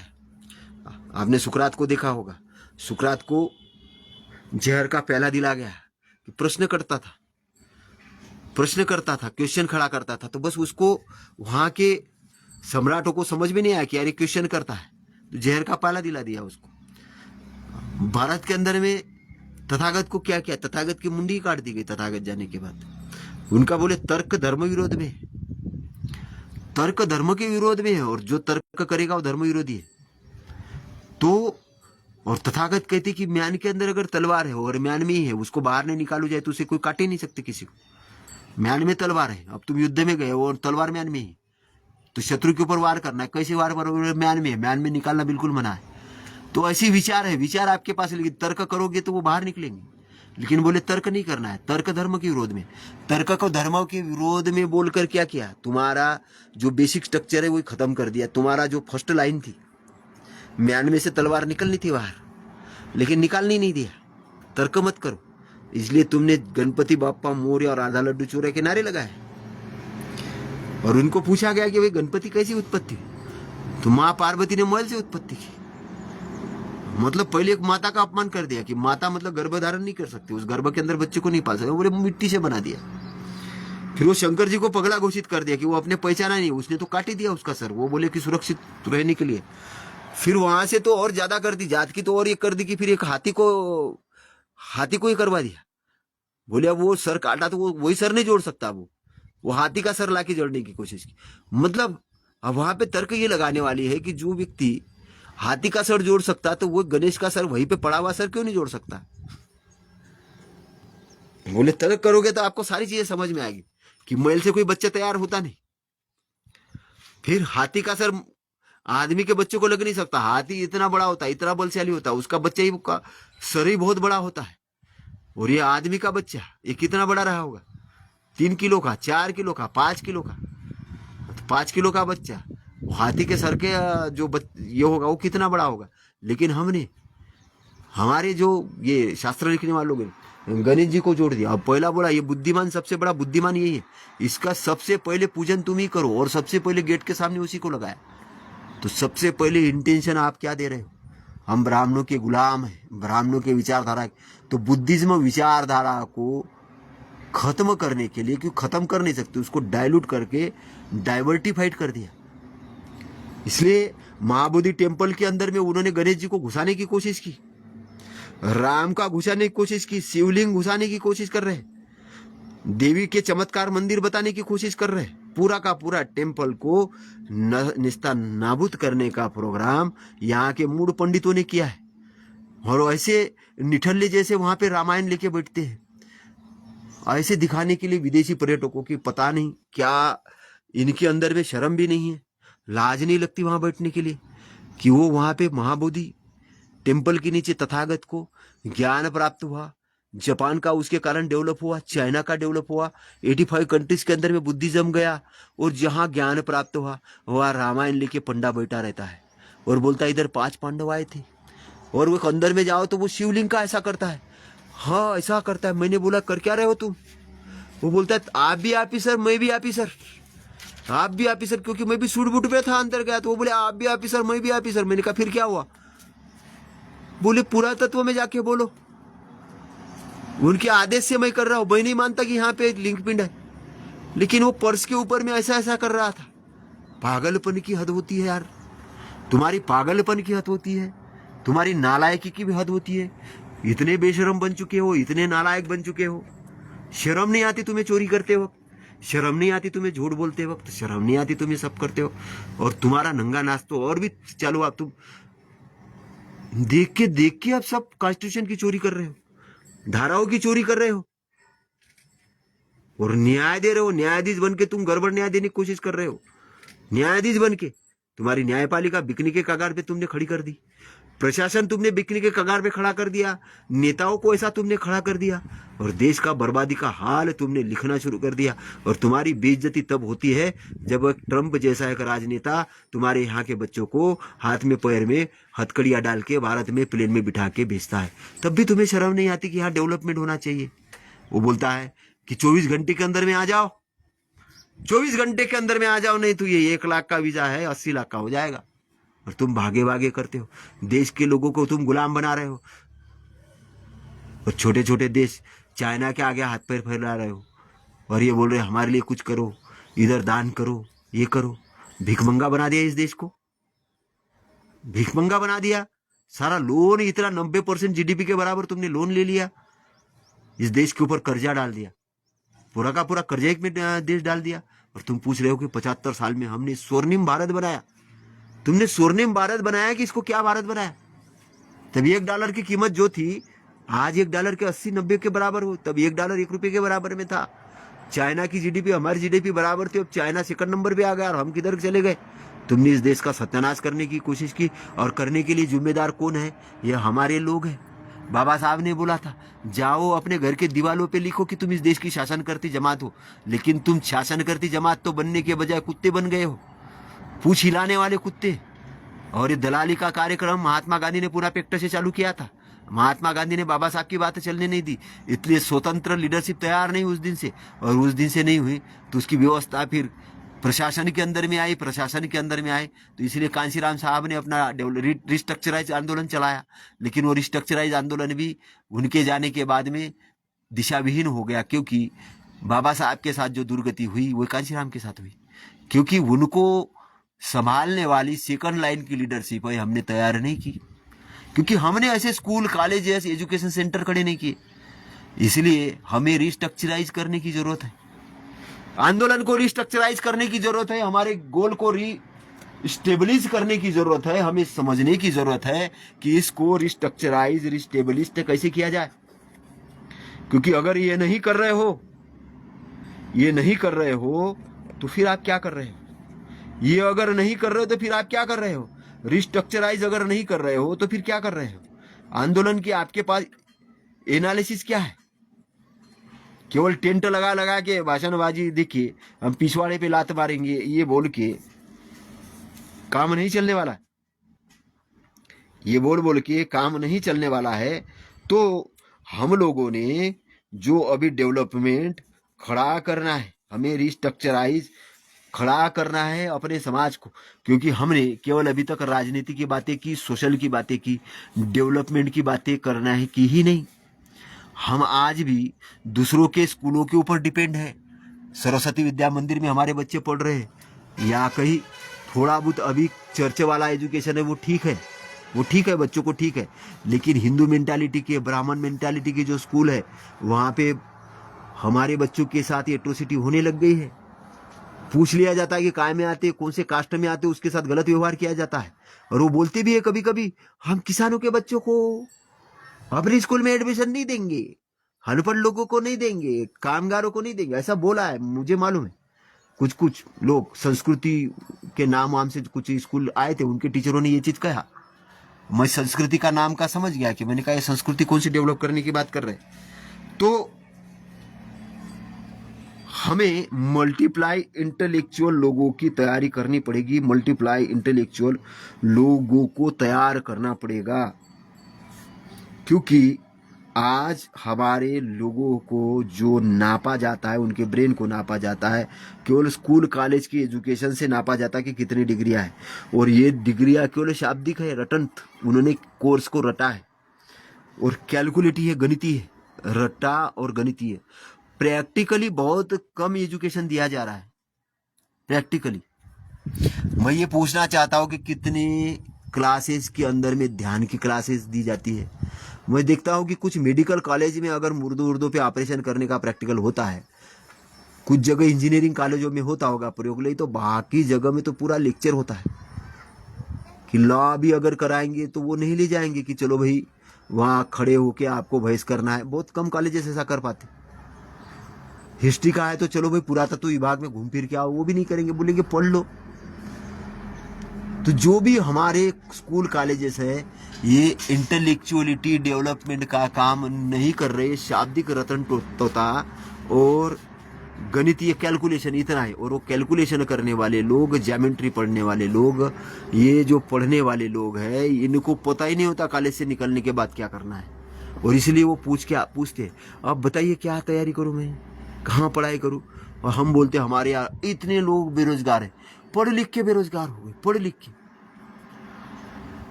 लिख के बेरोजगार होने का मतलब क्या है? कोई बोले कि भाई इसको हमने एजुकेशन दिलाया, काय का एजुकेशन दिलाया, खेती कैसे अच्छी की जाए, ये सीख लिया इसने, अब सब कुछ सीखने के बाद ही बेरोजगार हो गया। हाँ, तुम्हारी एजुकेशन क्या है? तुमने एजुकेशन दिलाया, और जो तुमने एजुकेशन दिलाया निकलने के बाद बोल रहा है बेरोजगार हो गया। तो तुम्हारे एजुकेशन के अंदर रोजगार क्यों नहीं है? तुम्हारे एजुकेशन के अंदर में प्रैक्टिकल क्यों नहीं है? इसलिए स्टीव जॉब बोला, स्टीव जॉब को वो जो यूनिवर्सिटीज थी, अब वो स्टीव जॉब को जब एडमिशन दिलाया तो उनका वो जो पैसा ही नहीं था इतना ज्यादा। उन्होंने देखा कि उनके माता पिता जो उनको गोद लिए थे, क्योंकि वो तो उनकी माँ तो मतलब शादी के पहले प्रेग्नेंट हुई थी, बच्चा पैदा हो गया, और वो उसने कहा कि भाई मैं इसको गोद दूंगी। लेकिन किसको गोद दिया उसने? एक ऐसे दंपति को गोद दिया कि जिन्होंने कहा कि हम आपका हायर एजुकेशन करवाएंगे। उसने लिख के दिया कि हायर एजुकेशन करवाएंगे, तो दे दिया उसको गोद में। तो स्टीव जॉब पढ़ने के लिए गया। अब स्टीव जॉब तो बहुत नॉर्मल गरीब घराने से थे, इनको खाने के लिए नहीं मिलता था, तो मंदिर में जाके एक टाइम का खाना खा लेते थे संडे के दिन में, बाकी इधर उधर खाते थे, चप्पल में रहते थे और अपना काम करते थे। तो कंप्यूटर से बड़ा लगाव था, ये सोच थिंकिंग में बड़े आगे थे। अब वो कॉलेज में जाके कुछ पढ़ना चाह रहे थे, तो कॉलेज की फीस बहुत थी, तो ड्रॉप आउट हो गए। कॉलेज के अंदर में एंट्री ली और एंट्री ड्रॉप आउट हो गए, क्योंकि फीस नहीं भर पाए। वो फीस नहीं भर पाए तो इन्होंने अपनी बुद्धि चलाई, और उन्होंने जो एप्पल अभी है ना, जो लोग अपने जेब में लेके घूमते हैं, एप्पल मोबाइल है ना, ये स्टीव जॉब की देन है। थिंकिंग की, थिंकर बने, सोचा, थिंकिंग की तर्क लगाया, ब्रेन को डेवलप किया और मशीन को खोलने लग गए। और उन्होंने एप्पल की स्थापना की। बाद में हिस्ट्री बहुत बड़ी है, लेकिन मैं ये बताना चाहता हूं कि आपके स्कूल और कॉलेजेस वो चीजें नहीं सिखा पा रहे। अमेरिका जैसी जगह पे भी ऑब्जेक्शन आया वहां की यूनिवर्सिटियों पे। अमेरिका हमसे बहुत आगे है, फिर इंडिया की बात तो दूर ही है। तो यहाँ पे बेरोजगारी का प्रमाण क्यों हो रहा है? क्योंकि हमने यूनिवर्सिटी कॉलेज को उस लेवल पे डिजाइन नहीं किया। इकोनॉमिक पढ़ाने वाला टीचर है, वो इकोनॉमिक की बुक पढ़ के आता है, वो इकोनॉमिक की बुक पढ़ के आता है, रटी हुई बुक होती है उसकी, और वो इकोनॉमिक पढ़ता है, वो पढ़ाता है इकोनॉमिक की, ऐसा ये फार्मूला, ये इकोनॉमिक बाजार ऐसा, मूल्य ऐसा, और पता चलता है कि उसका भी घर लोन पे ही। फिर वो बच्चों को क्या इकोनॉमिक पढ़ाएगा? बच्चों को इकोनॉमिक के नाम पे वो इकोनॉमिक विहीन कर देता है। इसलिए ये जो पढ़े लिखे लोग हैं ये भी कर्जे में चले जाते हैं। उनको नहीं मालूम होता है कि 100 करोड़ की संपत्ति कैसे अर्जन करना है, 200 करोड़ की कैसे अर्जन करना है, 500 करोड़ की कैसे अर्जन करना है, 1 लाख करोड़ की कैसे अर्जन करना है, कंपनी कैसे बनाना है, बहुत बड़ा स्ट्रक्चर कैसे बनाना है, इंटरनेशनल और नेशनल और इंटरनेशनल लेवल पे अपने कारपोरेशन कैसे खड़े करने हैं। एजुकेशन ही नहीं है। असली इकोनॉमिक तो वहां से आता है। असली इकोनॉमिक तो होंडा है कि जो साइकिल से शुरू करता है। होंडा, जापान का जो लड़का था वो साइकिल से शुरू करता है, मैकेनिक बनता है, गाड़ियों की इंजन खोलता है, वहाँ से करते करते अपने मैन्युफैक्चर प्लांट डालता है छोटा सा बाइक का, फिर उसका इंजन बनाता है, वो भी एसिमुलेट करता है, धीरे धीरे आगे बढ़ता है, उसको डेवलप करने का प्रोग्राम मिलता है, धीरे धीरे लोगों से कर्जे लेता है, और आज उसकी होंडा सिटी जैसी कंपनी बन जाती है। ये रिस्ट्रक्चर है, ये डेवलपमेंट है, ये डेवलपमेंट है। फोर्ड भी एक मैकेनिक था, वो फोर्ड कंपनी बना देता है, पंचर जोड़ने वाला लड़का, 8वीं क्लास पढ़ा लिखा लड़का, लेकिन अपने आप को थिंकर करता है, थिंकिंग करते हुए पढ़ता है। और जब पेपर वाला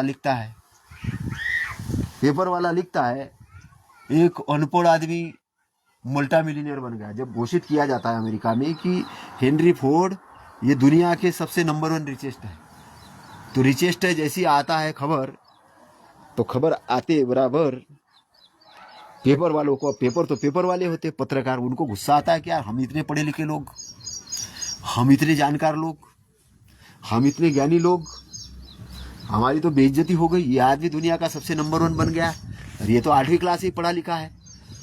तो जूरी के सामने इनको बुलाया जाता है कि भाई तुम अनपढ़ हो, तुम तो करोड़पति हो लेकिन तुम ज्ञानी नहीं हो, तुम अनपढ़ हो, क्योंकि तुम्हारा एजुकेशन 8वीं क्लास है। तो पत्रकार महोदय आते हैं, तो पत्रकार महोदय को भी बुलाया जाता है। पत्रकार महोदय उनसे प्रश्न पूछते हैं, पत्रकार महोदय प्रश्न पूछते हैं, वो प्रश्नों के अंदर में पूछते हैं, बताओ अमेरिका आज़ाद कब हुआ था? आज़ाद करने वाले 5 लोगों के नाम बताओ। फिर ये हिंद महासागर कहाँ पर है? फिर इसके इतिहास के अंदर में वो कौन सा सन था कि यहाँ पे आंदोलन हुआ था? फिर ऐसा हुआ, वैसा डेट है, ऐसा उनको पूछा जाता है। अब ये कोई भी सवाल का जवाब नहीं दे पाते। अब जूरी के सामने पत्रकार महोदय बोलता है, देखो सर, मिलॉर्ड, देखो मिलॉर्ड, मैंने सही बोला ना, मिलॉर्ड मैंने सही बोला ना कि ये आदमी अनपढ़ है, ये आदमी गवार है, इस आदमी को अकल नहीं है, ये एक भी प्रश्न का उत्तर नहीं दे रहा है, ये गवार आदमी है, ये अमीर बन चुका है लेकिन है गवार है, ये अनपढ़ है, हमने कोई गलत लिखा क्या? इसलिए हमारे ऊपर कोई ऑब्जेक्शन नहीं आ सकता है। तो हेनरी फोर्ड सबके तरफ देखते हैं, जूरी के तरफ देखते हैं, उस पत्रकार के तरफ देखते हैं और अपना सीना चौड़ा करके एक शेर जैसे बढ़िया कॉन्फिडेंस लेवल पे बात करते हैं, मिलॉर्ड, ये जो आपके पत्रकार महोदय मेरे बारे में जो लिख रहे हैं और जो मुझे ये प्रश्न पूछ रहे हैं, बोले मेरे पास में एक टेलीफोन की लाइन है, उसमें अलग अलग बटने, इंटरकॉम लगा हुआ है टेलीफोन में, मैं अपने चैम्बर में बैठता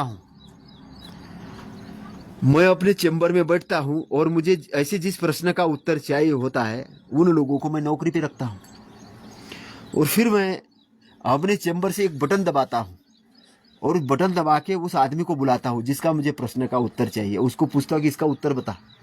वो मुझे बता देता है, वो मुझे बता देता है, वो मुझे बता देता है, वो मुझे बता देता है कि इस प्रश्न का उत्तर ये है। तो बोले जब नौकरी पे रखने के लिए ये लोग मिल रहे तो मैं अपना दिमाग उधर क्यों लगाऊं? तो मैंने अपने आसपास में अलग अलग विशेषज्ञ लगा के रखे, उनको बड़ा वेतन देता हूं, उनको सम्मान देता हूं, उनकी इज्जत करता हूं, क्योंकि वो मेरे ऑर्गेनाइजेशन के लिए काम करते। मेरा ऐसा बहुत बड़ा टीम है, मेरे पास बहुत स्पेशलाइज लोग हैं अलग अलग चीज के लिए। तो मैं अपना दिमाग उधर क्यों खपाऊं? मैं अपना दिमाग वहां लगाता हूं कि जहां ये अपना दिमाग नहीं लगाते हैं। जूरी महोदय, लॉर्ड मिलॉर्ड, मैं अपना दिमाग वहां लगाता हूं जहां इनका ये दिमाग नहीं लगाते। तो हेनरी फोर्ड हाई इंटेलेक्चुअल व्यक्ति थे, वो थिंकर थे, वो थिंकिंग करते थे। वो थिंकिंग ये करते थे कि यहाँ के लोगों को कैसी गाड़ी मिलेगी, मैं घर घर तक गाड़ी कैसे पहुंचाऊंगा, लोग बारिश में कैसे नहीं भीगे, इसलिए वो अमीर बने। और वो आदेश देते थे कि ऐसी गाड़ी बना के मुझे बताओ। वो सोचते थे कि एक स्पेशल इंजन कैसे बनाएगा, तो उन्होंने कहा V8 इंजन का मॉडल कैसे डेवलप करो। उन्होंने इंजीनियरों को टीम को बुलाया, बोले V8 इंजन चाहिए जो सबसे उस समय का तकनीकी दृष्टि से सबसे पावरफुल इंजन बनने वाला था। उन्होंने कहा ये नहीं बन सकता।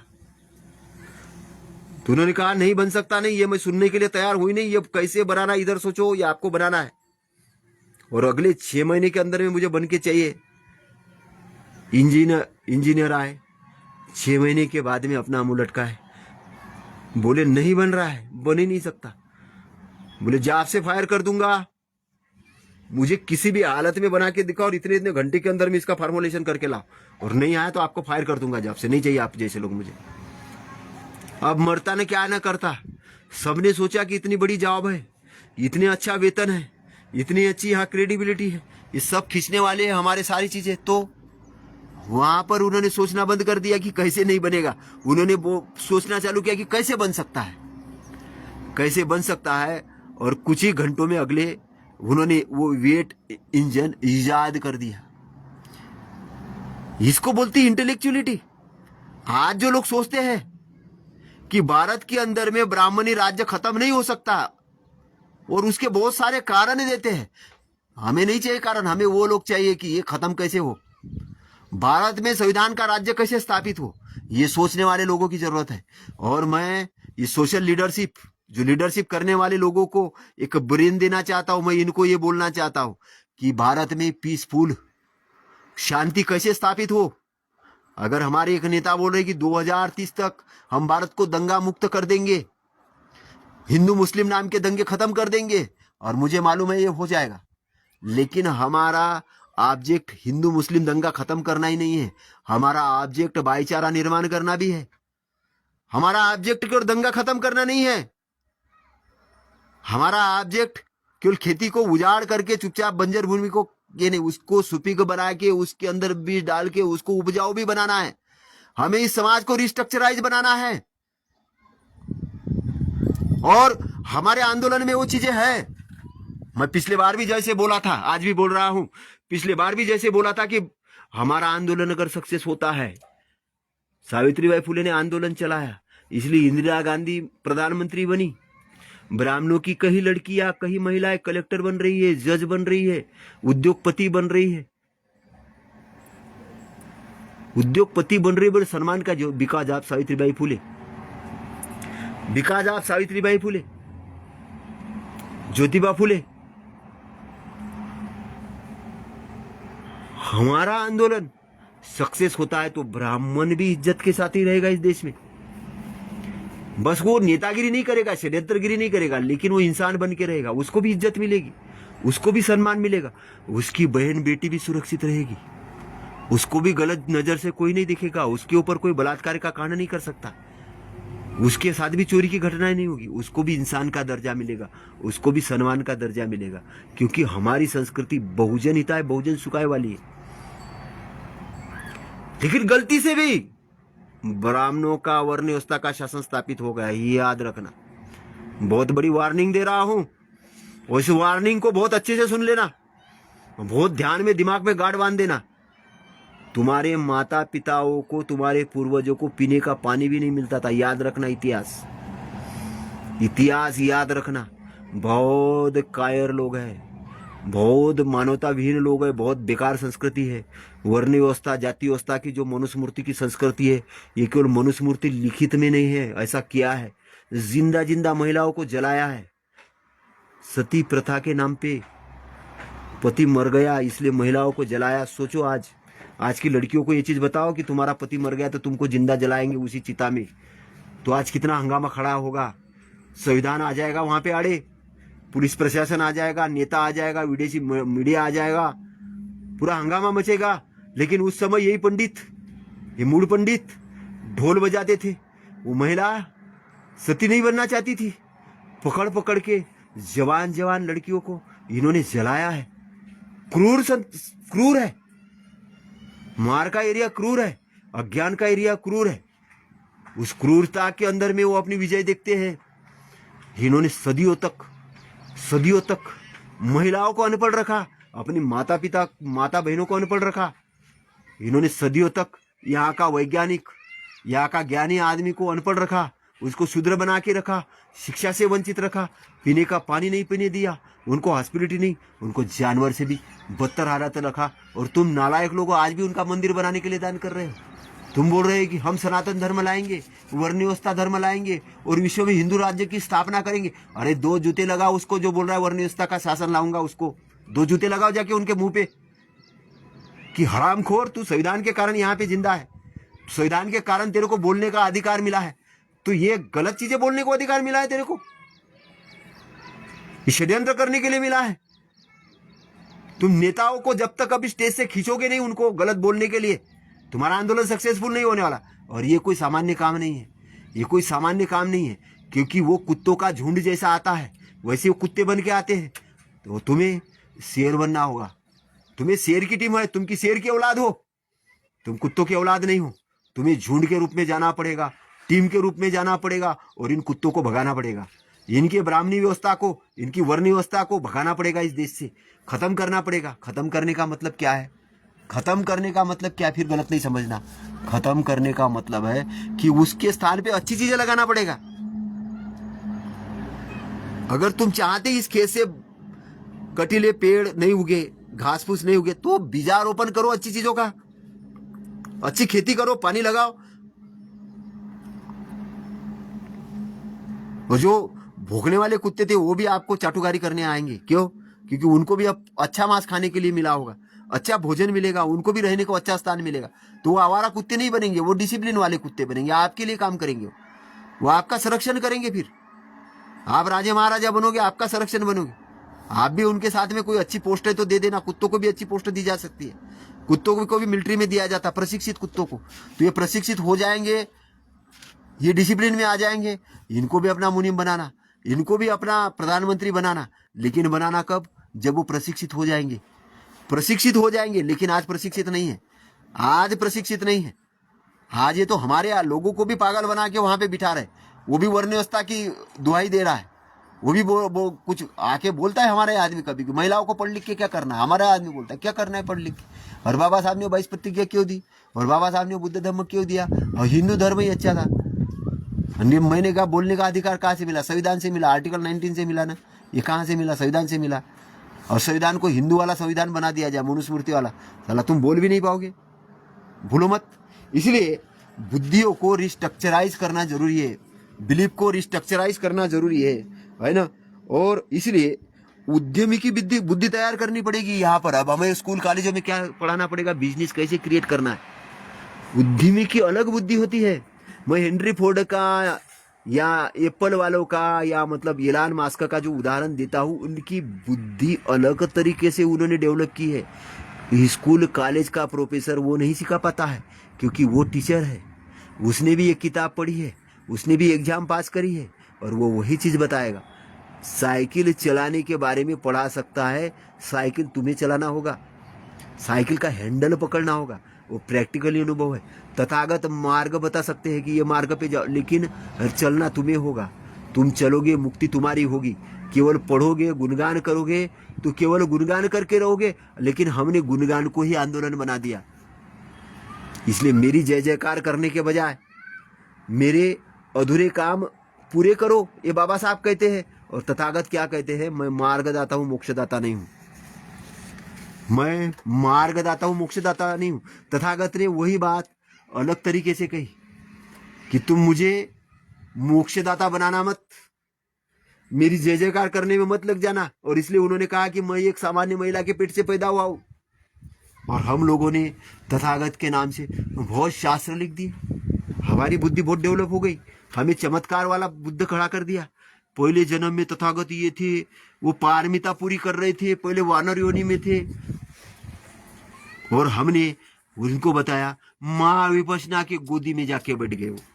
और माँ विपश्यना के गोदी में जाके बैठ के उन्होंने अरहंत पद प्राप्त कर लिया और वो सम्यक संबुद्ध प्राप्त कर लिया। और ये सम्यक संबुद्ध कम से कम आने के लिए 2500 साल लगते हैं।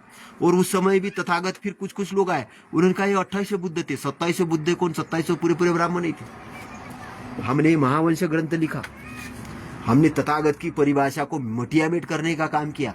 इतने मेहनत करके, रात दिन मेहनत करके, परिवार को छोड़कर जंगल में जाके शेर चीता की परवाह किए बगैर, खाने पीने की परवाह किए बगैर, ये महलों में रहने वाला व्यक्ति, राजा का बेटा, इतना परिश्रम करके तुम लोगों के लिए धम्म शोध करके निकाला।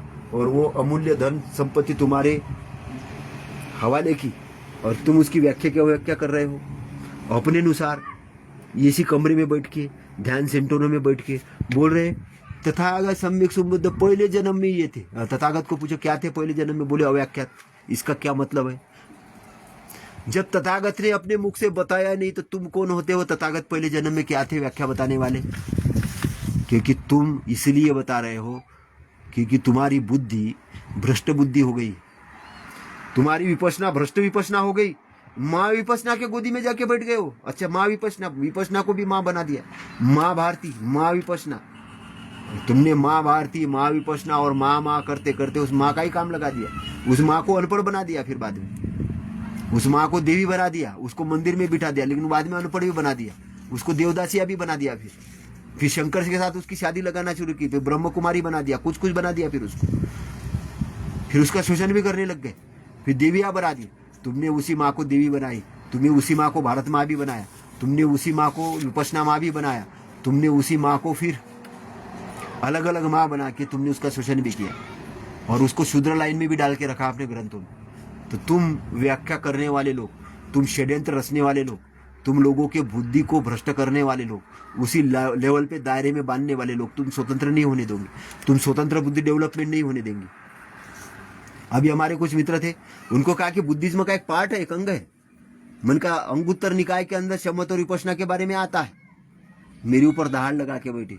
विपश्यना के बारे में बाबा साहब ने कहा पूरी की पूरी टीम बोले कौन से पेज नंबर में लिखी है यहाँ पर?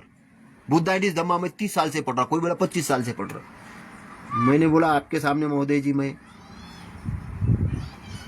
यूपीएससी की एग्जाम देने के लिए नहीं आया कि आप मेरा इंटरव्यू ले रहे हो। मैं कोई आईएएस बनने के लिए थोड़ी ना आया कि मेरे को पूछ रहे हो कौन से सन में क्या हुआ। मैं कहा मेरे पास में जो नॉलेज है उस नॉलेज को मैं कहाँ पर कैसा इस्तेमाल करना है उस संबंध में बताने के लिए आया हूँ। मुझे ये सन और देश और स्थान याद रखने का, मैं आपका ब्रेन डेवलपमेंट करने के हिसाब से बात कर रहा हूँ। मैं विपश्यना के बारे में बात कर रहा हूँ कि विपश्यना है क्या। लेकिन वो नहीं माने, उन्होंने बाल की खाल निकालना शुरू कर दिया। आजकल हमारे यहाँ पे बाल की खाल निकालने वाले लोगों की एक जमात तैयार हो गई और उन्होंने विपश्यना के विरोध में जाके काम करना शुरू किया। बोले विपश्यना हमारा है नहीं। मैं बोलता हमारा विपश्यना है, क्यों नहीं विपश्यना, हमारी विपश्यना है। विपश्यना मतलब देखना होता, विपश्यना मतलब क्या, कैसा देखना, बगैर किसी तोड़ मरोड़ के प्रतीत समुत्पाद को समझना, कार्य कारण के समाज को समझना,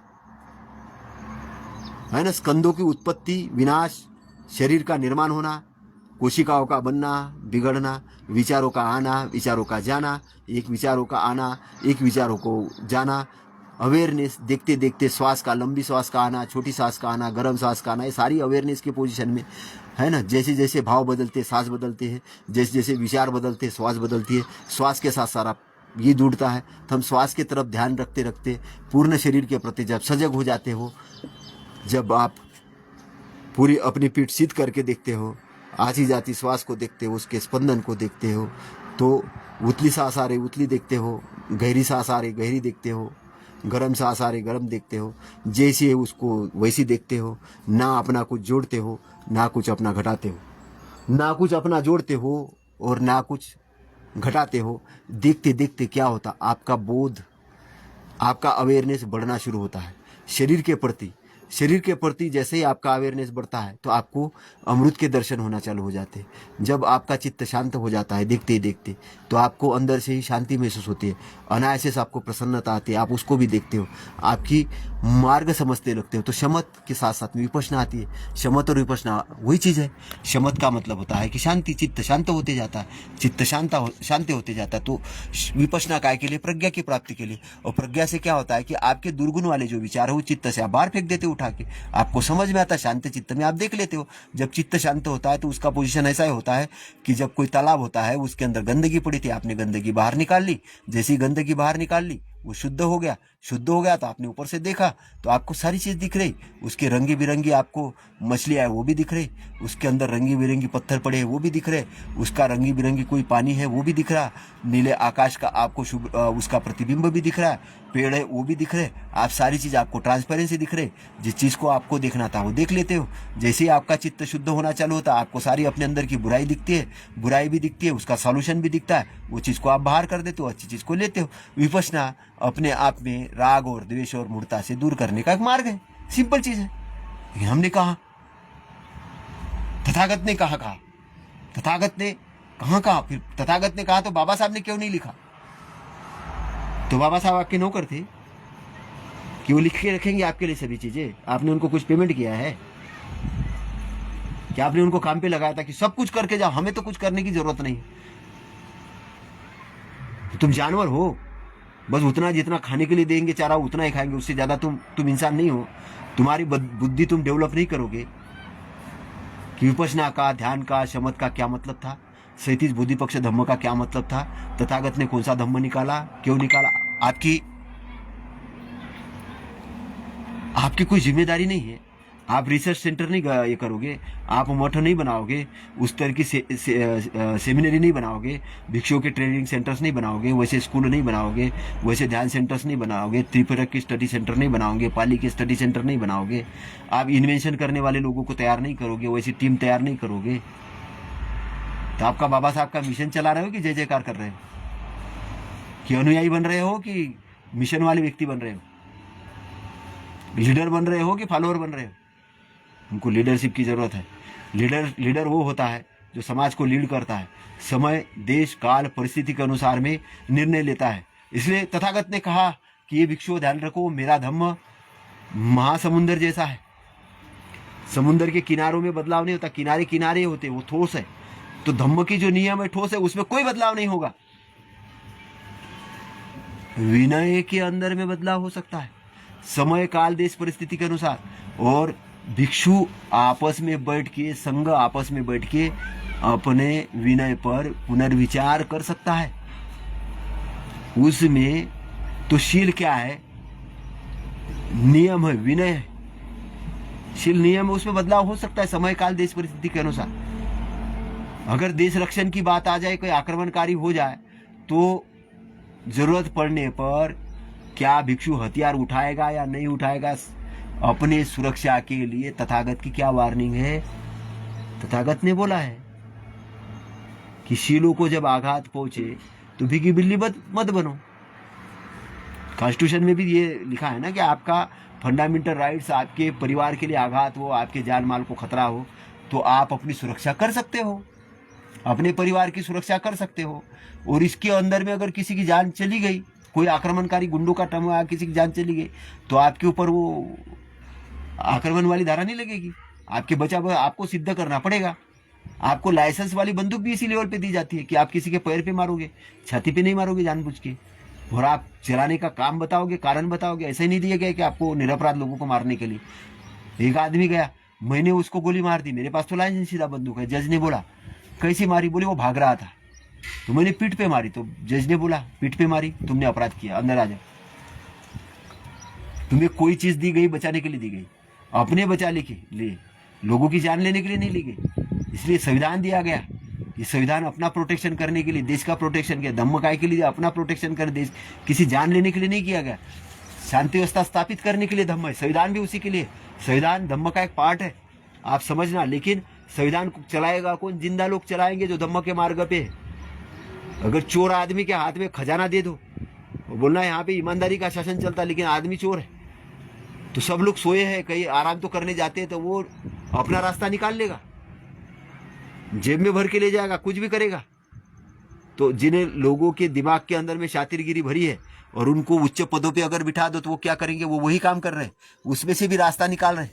ये किस लिए? IAS के सामने गया तो बोले संविधान इधर नहीं चलता है। गोलाई साहब संविधान इधर नहीं चलता है। उनका क्या चलता है? यहाँ तो बोले वो सिस्टम चलता है, बंधा बंधा नियम चलता है। मेरे को उस दिन पता चला कि IAS भी गुलाम है, सिस्टम का गुलाम है ये आदमी, है ना। मैंने ज़्यादा कुछ नहीं बोला उसको। और हमने ऐसे न्यायालय में देखा, ये जो पीठासीन अधिकारी बिठा दिए जाते, बहुत बार ये किसी बैंकों के गुलाम बन जाते, पैसों के गुलाम बन जाते। अब ये भी एक जज का, उसमें घर में आग लगी तो उसके घर में नोटों के बंडल ही जलती हुई मिले। कहाँ से मिले भाई साहब? किस चीज़ के लिए मिले? न्याय भी बिक रहा है। इसलिए आदमी को पावर के साथ साथ में उसका नैतिक क्रम भी डेवलप होना जरूरी है। नहीं तो बाबा साहब ने कहा कि संविधान अनपढ़ लोगों के हाथ में चला गया। संविधान कितना भी अच्छा हो, अगर ये चलाने वाले लोग अगर बेईमान है, नालायक है, तो इसका काम लगा देंगे इस संविधान का। इसीलिए ऐसी सोसाइटी डेवलप करना जरूरी है। इसलिए बाबा साहब ने कहा था नागपुर के अंदर में 1956 में कि 5% अपने इनकम का दान दो, ये बुद्धिज्म को डेवलप करने के लिए, धम्म दीक्षा के कार्यक्रम के लिए, एजुकेशन सेंटर स्थापित करने के लिए। नहीं तो अनपढ़ भिक्षु जाके क्या करेगा? अनपढ़ता ही सिखाएगा। आप कई भिक्षु है, पत्नी ने भगा दिया घर से, काम धाम नहीं बन रहा है, रिटायर हो गया, क्या करे साहब? तो चिवर पहन लो, क्योंकि लोग बुलाते हैं, पैर पड़ते हैं, दान देते हैं, सम्मान मिलता है, रोटी भी मिलती है, और थोड़ा बहुत 2-4 गाथा बोल दो, हो गया सामाजिक कार्य। लेकिन तथागत ने कहा कि कोई नवयुवक अगर बुद्ध शासन में आता है, वो चांद जैसा समाज को प्रकाशित करता है, चांद जैसा हो जाता है। बुद्ध शासन में आता है, धम्म का प्रचार प्रसार, वो चांद जैसा हो जाता है। दाग तो चांद पे भी है, लेकिन लोग चांद का दाग नहीं देखते, उसकी शीतलता को देखते हैं। इसलिए ही नवयुवकों को अगर कुछ समझ में नहीं आता है, सुसाइड कभी मत करना, धम्म का चिवर धारण करना, प्रचार प्रसार करना। युवा में अगर कुछ त्याग करने की बात है कि धम्म का प्रचारक बनना। धम्म का प्रचारक बनने से अच्छी चीज कुछ भी नहीं है, मैं आपको बताना चाह रहा हूँ। कुछ लोग बोले कि सामाजिक कार्य करने के लिए आप त्याग कर लो, शादी नहीं करूंगा, मैं जीवन भर कंवारा रहूंगा, लेकिन बाद में जाके उन्होंने भी शादी कर ली। फिर वो अपनी मालमत्ता बनाने के लिए लड़ने लग गए कि मैं ही केवल संगठन का सर्वे सर्वा, मुझे ही है, मैं ही सब कुछ करूंगा, और मैं वो स्टेटमेंट 2000 यहाँ तक मैं ऐसा कर दूंगा, वैसा कर दूंगा। हाँ, आपका लक्ष्य है, आप करेंगे, लेकिन कैसे करेंगे ये समाज को बताने की जरूरत है। उनको ये बताने की जरूरत है कि आपके माध्यम से मैं करूंगा, आपकी लीडरशिप डेवलपमेंट करके करूंगा मैं, आपके अंदर में वो क्षमता है। ऐसा मत करो कि उनसे पैसा भी ले लो, चंदा भी ले लो, उनसे परिश्रम भी ले लो, और उनको बोलो ही मत, श्रेय मत दो, उनको ये मत बोलो कि तुमने कुछ नहीं किया, मैं नहीं सब कुछ किया। इससे समाज का बिलीफ नीचे जाता है, कार्यकर्ता डेवलप नहीं होता है। हमारे लोग यही गधेगिरी ज़्यादा कर रहे हैं, और इसीलिए फूल माला मेरे गले में क्यों नहीं पड़ी है, इसलिए लड़ते हैं, इसलिए झगड़ते हैं कि स्टेज में मुझे नाम क्यों नहीं मिला है, मेरे कोई राष्ट्रीय अध्यक्ष क्यों नहीं बना है, लोग मेरी बातें क्यों नहीं सुनते हैं, लोग मेरे कोई सत्कार क्यों नहीं करते हैं। लोगों ने मेरी बातें ही सुनना चाहिए, मुझे ही सम्मान देना चाहिए, मेरा ही सत्कार करना चाहिए, मेरे ही पास संपत्ति होना चाहिए, किसी को कुछ नहीं मिलना चाहिए, मैं ही सबका ये बनूं, मैं ही सबका बाज बनूं। यही मार का क्षेत्र है एक्चुअल में, क्योंकि बहुजन हित और बहुजन सुख के लिए नहीं, अल्पजन हित के अल्पजन सुख के लिए यही ब्राह्मणवाद है। तो इधर भी बुद्धिज्म के लिए भी ब्राह्मणवाद क्रिएट हो रहा है, चाहे विपश्यना के नाम से हो जाए, चाहे ऑफिसरों के नाम से हो जाए, चाहे नेताओं के नाम से हो जाए, ये हो रहा है। मिशन का कमीशन बन गया, मिशन कमीशन में कन्वर्टेड हो गया, कमीशन दो काम कर लो, और नई कमीशन दोगे तो काम ही नहीं होगा। फिर आपके ऊपर नई नई धारा जड़ने का काम करेंगे, बोले कमीशन नहीं दिया, आपकी फाइलें रोक देंगे और बदनाम करेंगे, आदमी काम नहीं करता। ये एक अच्छे उद्योगपति को तैयार करने के लिए हम रोक देते हैं। हमने इस देश के अंदर में कई अर्हत बनने वाले लोगों तो अर्हत बनने से रोका। इस सिस्टम ने कई लोगों को बुद्धिजीवी बनने से रोका। इस सिस्टम ने कई लोगों को उद्योगपति बनाने से रोका। और इसीलिए भारत को कर्जा ले लेके काम करना पड़ रहा है। कर्जा ले लेके काम। रोड बनाना एक प्रोग्रेस का काम है, लेकिन पूर्ण प्रोग्रेस का नहीं। रोड बनाने का प्रशिक्षण लेना और रोड बनाने के बारे में सोचना, ये बड़ा काम है। ऐसे लोगों को हमको तैयार करना पड़ेगा। रोड मैप तैयार करने वाले लोग, प्लानिंग देने वाले लोग, प्लानिंग तैयार करने के बारे में, और जहाँ जहाँ जो बीमारी उसको ख़त्म करने के लोग। जिस एरिया में एजुकेशन है, एजुकेशन के संस्थान खोलो। जहाँ लीडरों को स्पीच करना रहता है, स्पीच खोलने के संस्थान खोलो। जहाँ भिक्षुओं को ट्रेनिंग करना है, भिक्षुओं के ट्रेनिंग सेंटर खोलो। जहाँ लोगों को बिजनेस नहीं करना आ रहा तो बिजनेस टीचिंग के सेंटर खोलो। बिजनेस कैसे क्रिएट किया जाता, लोगों को रिस्क लेना सिखाओ और कैलकुलेटेड रिस्क लेना सिखाओ और आगे बढ़ाओ। तो डेवलपमेंट बहुत ज़रूरी है, और डेवलपमेंट ज़रूरी होने के लिए ज़रूरी है हमारे ज़िंदगी में महान सफलता कैसे हासिल करें, ये सोचना। ज़िंदगी महान बनने के लिए है। ज़िंदगी कुत्ते जैसे, बिल्ली जैसे रहने के लिए नहीं है। एक हमारा नेता आया, जैसी चादर आई थी वैसी चादर मैं दे दूंगा, मतलब जैसे आया था वैसे ही मर जाऊंगा। तो भाई जैसे आया था वैसे ही मर जाओ, तो कमीशन के रूप में 4-5 हज़ार करोड़ की तुमने संपत्ति की इकट्ठी की, ये काय के लिए किया? लोगों को मूर्ख बनाने का प्रोग्राम बहुत सारे नेता करते हैं, उनके गुरु करते हैं। जैसे ही आया था मैं वैसे ही जाऊंगा। लोगों को ये बता रहा है तुम जैसे हो वैसे ही रहो, क्योंकि तुम जैसे रहोगे वैसे ही रहोगे तभी तुम मेरे को सपोर्ट करोगे, ज्ञानी बन जाओगे, मेरे बराबर लेवल पे आने की बात करोगे, तो कहीं ना कहीं मेरे कंप्यूटर बनोगे। तो वो कंप्यूटर नहीं बनाना चाहता, बहुत चालाक आदमी है। तो हमारे में भी चालाक और शातिर लोग तैयार हो गए हैं, जो चाहते हैं हम तुम्हारे मामा हैं, हम तुम्हारे चाचा हैं, हम तुम्हारे लिए ये करेंगे। रिश्तेदार बन के आते, लेकिन काम वही करते। 800 करोड़ की शंकराचार्य की मूर्ति बना लेंगे, लेकिन स्कूल के काम आए तो बोलेंगे सरकारी स्कूल है, चलो बंद करो, यहाँ पे बच्चे ही नहीं आ रहे। वेतनमान टीचरों को वेतन क्या करना है, परमानेंट संविदा पे रखो, उनके पैसा खा लेंगे। और संविदा पे ले आओ चपरासी को, इनको क्यों पैसा देना? क्योंकि ज़्यादा पैसा देंगे तो चपरासी के बच्चे इंजीनियर बनेंगे, डॉक्टर बनेंगे, बड़े बड़े लॉयर बनेंगे, IAS ऑफिसर बनेंगे, उद्योगपति बनेंगे। तो इनको एजुकेशन देने लायक पैसा ही क्यों रखो इनको 10-15 हज़ार से संविदा पे रखो। जहाँ पहले चपरासी को 50 हज़ार मिलते थे, अभी चपरासी को 15 हज़ार मिलते। और संविदा पे इंजीनियर, संविदा पे लेक्चर, संविदा पे तुमने रोज मजदूरी में चला जा कार्यक्रम, क्योंकि तुम सेकंड पीढ़ी को उठने नहीं देना चाहते हो। जानबूझ के मजदूर तैयार कर रहे हो, पेंशनें बंद कर रहे हो, ताकि पेंशनें मिले ही नहीं, लोगों का बैलेंस खत्म हो जाए। तो तुम जो प्लानिंग करते हो, प्लानिंग के अंदर में तुम्हारी जालसाजी है। लेकिन जो नेता है उन्होंने अपनी पेंशन बंद नहीं की। कर्मचारियों की पेंशन 30 साल तुम नौकरी करो, तुम्हारी पेंशन बंद। लेकिन 5 साल अगर नेता रह गया, 2 साल भी रहेगा, तो उसको आजीवन पेंशन मिलेगी, क्लास 1 की टिकट मिलेगी, सब मिलेगी। नेता आपने लिए नहीं। तो समझो, आप समझोगे नहीं तो आप गुलामी के षड्यंत्र के शिकार बनते रहोगे। इसलिए अपने विश्वासों को बदलना बहुत जरूरी है। इसलिए आपको बाबा साहब कैसे सोचते थे ये सोचना जरूरी है। ये छुटभैया नेता क्या सोचता है ये नहीं सोचना है।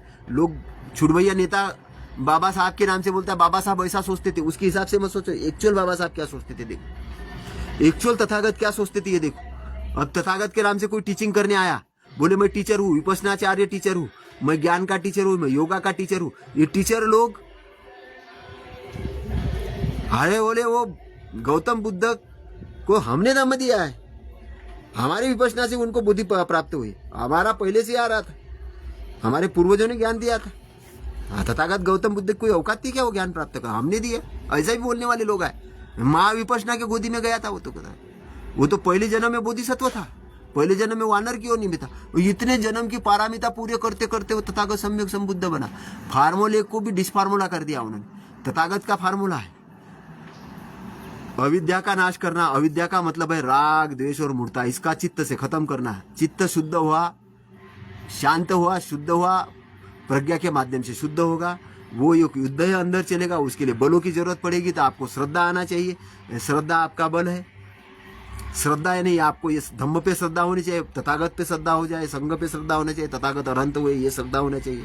वो बल है, उस बल के माध्यम से आप इस भवसागर रूपी सागर को पार करोगे। श्रद्धा बल बोला उसको। जब आपके अंदर में श्रद्धा ही डेवलप नहीं होगी, आप त्रिशरण पंचशील ही नहीं जानते हो, ना नमो तस्से भगवत अर्थ कर रहे हो, ना उसका शाब्दिक अर्थ जानते हो, तो जय मंगल मूर्ति मोरिया कर रहे हो घर के अंदर में बच्चों के साथ में, तो काय की आपकी श्रद्धा डेवलप होगी। आपका पैमाना यही है कि संविधान से आरक्षण मिला, ऑफिसर बन गए, ऊपर के पैसा मिल गया, 2-4 होटल खोल लिए, कुछ 5-50 करोड़ की संपत्ति इकट्ठा की और अपने आप को शहंशाह बोलने लग गए। इससे नहीं होगा भाई साहब मिशन। ये व्यक्तिगत संपत्ति अर्जन करना मिशन का कोई भूमिका नहीं। व्यक्तिगत संपत्ति के साथ सामाजिक संपत्ति अर्जन करना, धम्म की संपत्ति अर्जन करना, एक ऐसी सोसाइटी डेवलप करना, वेल एजुकेटेड सोसाइटी, जहाँ पे चारों तरफ प्रोग्रेस हो। आज तो तुम्हारे आंसू ही नहीं आते, तुम तो खुशी आती किसी की बर्बादी देखते हुए। तुम्हारे परिवार के अंदर में तुम्हारा कंपटीटर तुम्हारा भाई बन गया, तुम्हारे रिश्तेदार तुम्हारे कंपटीटर बन गए, तुम्हारे समाज के लोग कंपटीटर बन गए। तुम एक दूसरे के सहयोग करने के बजाय ये देखते हो कि इसने कुछ बुरा काम किया होगा इसलिए तो उसको पनिशमेंट मिल रहा है। तुम ऐसा सोचते हो, ये नहीं सोचते कि इसने बाबा साहब का आंदोलन चलाया होगा, इसने संविधान के पक्ष में बात की होगी इसलिए उसके ऊपर तुम उसको सपोर्ट करने के लिए नहीं आते, बोलते आदमी खराब होगा। तुम्हारे इतने अंधे लोग हो गए हो। तो अगर बाबा साहब के किसी ने पत्थर अगर उस समय बरसा है तो तुम अभी आज होते तो तुम ये बोलते जाने की जरूरत क्या थी राम मंदिर में, वहां पे घुसपैठ करने की। बाबा साहब कोई अकल थोड़ी, बेअकल आदमी वहां पे गया इसलिए तो पत्थर पड़े। अरे पानी के आंदोलन में क्या जरूरत थी जाने की? पानी पीने के लिए कोई आंदोलन करता है भला? डंडे खाए उन्होंने वहां जा जाके। अरे आदमी को कोई समझ है? उधर वहां पे नौकरी करनी क्या जरूरत थी? वहां जाके अमेरिका में जाके बैठ जाता सीधा सीधा, वहां तो छुआछूती नहीं है ना, इंग्लैंड में बच जाता है। इतना मूर्ख आदमी यार, राजा के यहाँ पे नौकरी करने लग गया, वहां से फेंका तो आंदोलन करने लग गया। क्या आदमी है? इतनी अच्छी जिंदगी, वहां तो कारें मिलती, बंगला मिलता, रमाबाई को ले जाते, बच्चे मस्त यश करते, सब तरीके से बहुत मजा करते, नामो निशान भी नहीं होता आज हिस्ट्री में। लेकिन इन्होंने रास्ता चुना। मेरे साथ ऐसा हो रहा तो मेरे लोगों के साथ क्या होगा? ये 9 करोड़ लोगों के साथ, ये अछूत लोगों के साथ क्या हो रहा? इनको तो पीने का पानी नहीं मिला। अपने दर्द को लोगों के दर्द के साथ जोड़ा, अपनी पीड़ा को लोगों के पीड़ा के साथ जोड़ा, बोले इसको मैं खत्म करवाऊंगा। आंदोलन चलाया आप लोगों के लिए, और आप आज लोगों को बोलो कि आंदोलन को सपोर्ट करने के लिए सपोर्ट करो। नहीं नहीं नहीं, मेरे मकान का काम चल रहा है, मेरा प्रोजेक्ट अभी अधूरा है, मैं सोचूंगा तुमको कुछ पेमेंट करना है कि नहीं करना है, तुमको सपोर्ट करना है क्या। तुम्हारी बुद्धि अभी ऐसी डेवलप हो गई है, सोचूंगा मैं। हाँ, बड़े कुछ लोग थोड़ा बहुत निकाल भी लेते बेचारे। कुछ लोग बोले नहीं नहीं नहीं नहीं, ऐसा है कि अभी हमने बच्चे का बर्थडे मनाया है ना, वहाँ पे हमारा बहुत खर्च हुआ, अभी हम लोग घूम फिर के आए ना, गाड़ी का पेट्रोल बहुत खत्म हुआ। अरे नहीं नहीं, अभी हमने अपने बच्चे की शादी किया, उसमें 20 लाख रुपए, अभी बच्चे की शादी करना है उसमें 50 लाख रुपए लगना है, इसलिए हम बिहार का डेवलपमेंट नहीं करेंगे। अच्छा, इसलिए हम नहीं लाइब्रेरी नहीं बना सकते, इसलिए हम नहीं दे सकते वहाँ पे। तुम्हारी नीयत ऐसी हो गई है, तुम्हारी नीयत, जिस आंदोलन से तुमने बड़े बड़े इंजीनियर बने, बड़े बड़े डॉक्टर बने, बड़े बड़े लॉयर बने, बड़े बड़े उद्योगपति बन रहे हो, बड़ा पैसा का, उस आंदोलन को चलाने के लिए तुम्हारे बटुए से पैसे नहीं निकल रहे। और सरकार भी बोलती है हम फंड दे रहे हैं आपको, CSR फंड दे रहे हैं, वो फंड दे रहे हैं, लेकिन काय के लिए देंगे फंड? बाबा साहब की मूर्ति लगाओ फंड देंगे। बोले लाइब्रेरी के नहीं देंगे। बोले स्कूल खोलना है उसके लिए नहीं देंगे। बोले यहाँ पे प्रशिक्षण की कोई फैक्ट्री, उसके लिए नहीं देंगे। तो जहाँ पे तुम्हारा डेवलपमेंट होगा वहां तुम नहीं दोगे, मंदिर बनाने के लिए जरूर दोगे। तो ये अभी समाज के अंदर, तो समाज को रिस्ट्रक्चराइज करना जरूरी है। जैसे हमारे लीडर सोचते थे वैसा हमें सोचने की जरूरत है। बाबा साहब क्या सोचते थे, कबीर साहब क्या सोचते थे, रैदास साहब क्या सोचते थे? बेगमपुरा का गांव बनाना चाहते थे रैदास साहब। मनचंगा तो कटौती में गंगा, ऐसा चाहूं राज में जहां सबको मिले अन्न और रविदास रहे प्रसन्न।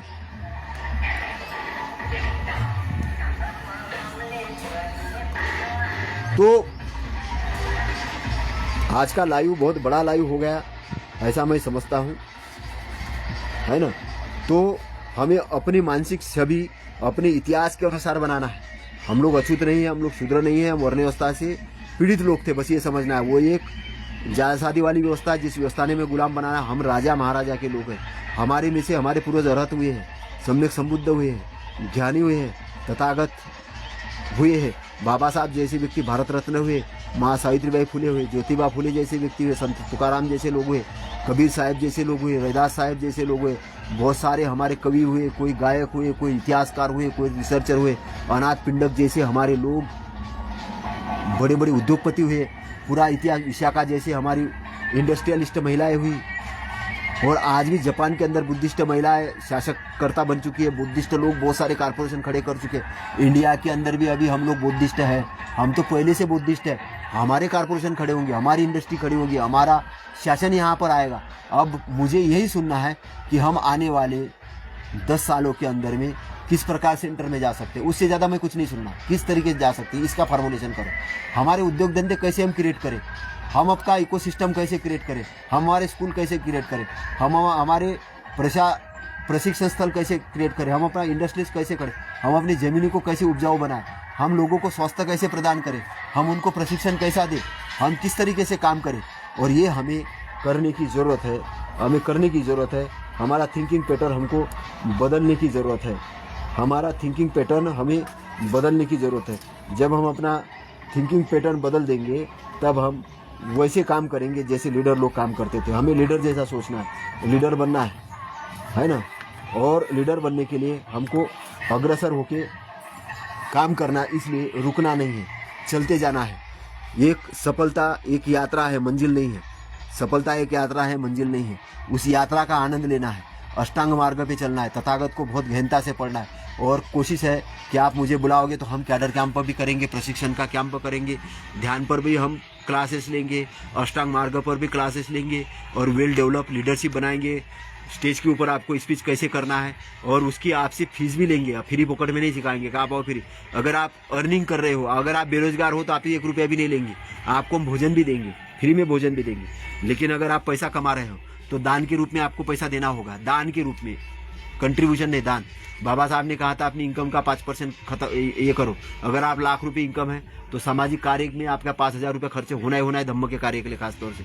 अगर आपके घर में 10 लाख रुपए इनकम है तो आपके 50,000 रुपये पर मंथ खर्च करना ही करना है आपको। ये आप टारगेट बनाइए और धम्म का प्रचार प्रसार करिए और बहुत बड़े पैमाने पे करिए, है ना। तो आपका मंगल हो, शुभ मंगल हो। इन्हीं मंगल कामनाओं के साथ नमो बुद्धाय, नमो धम्माय, नमो संघाय, साधु साधु साधु।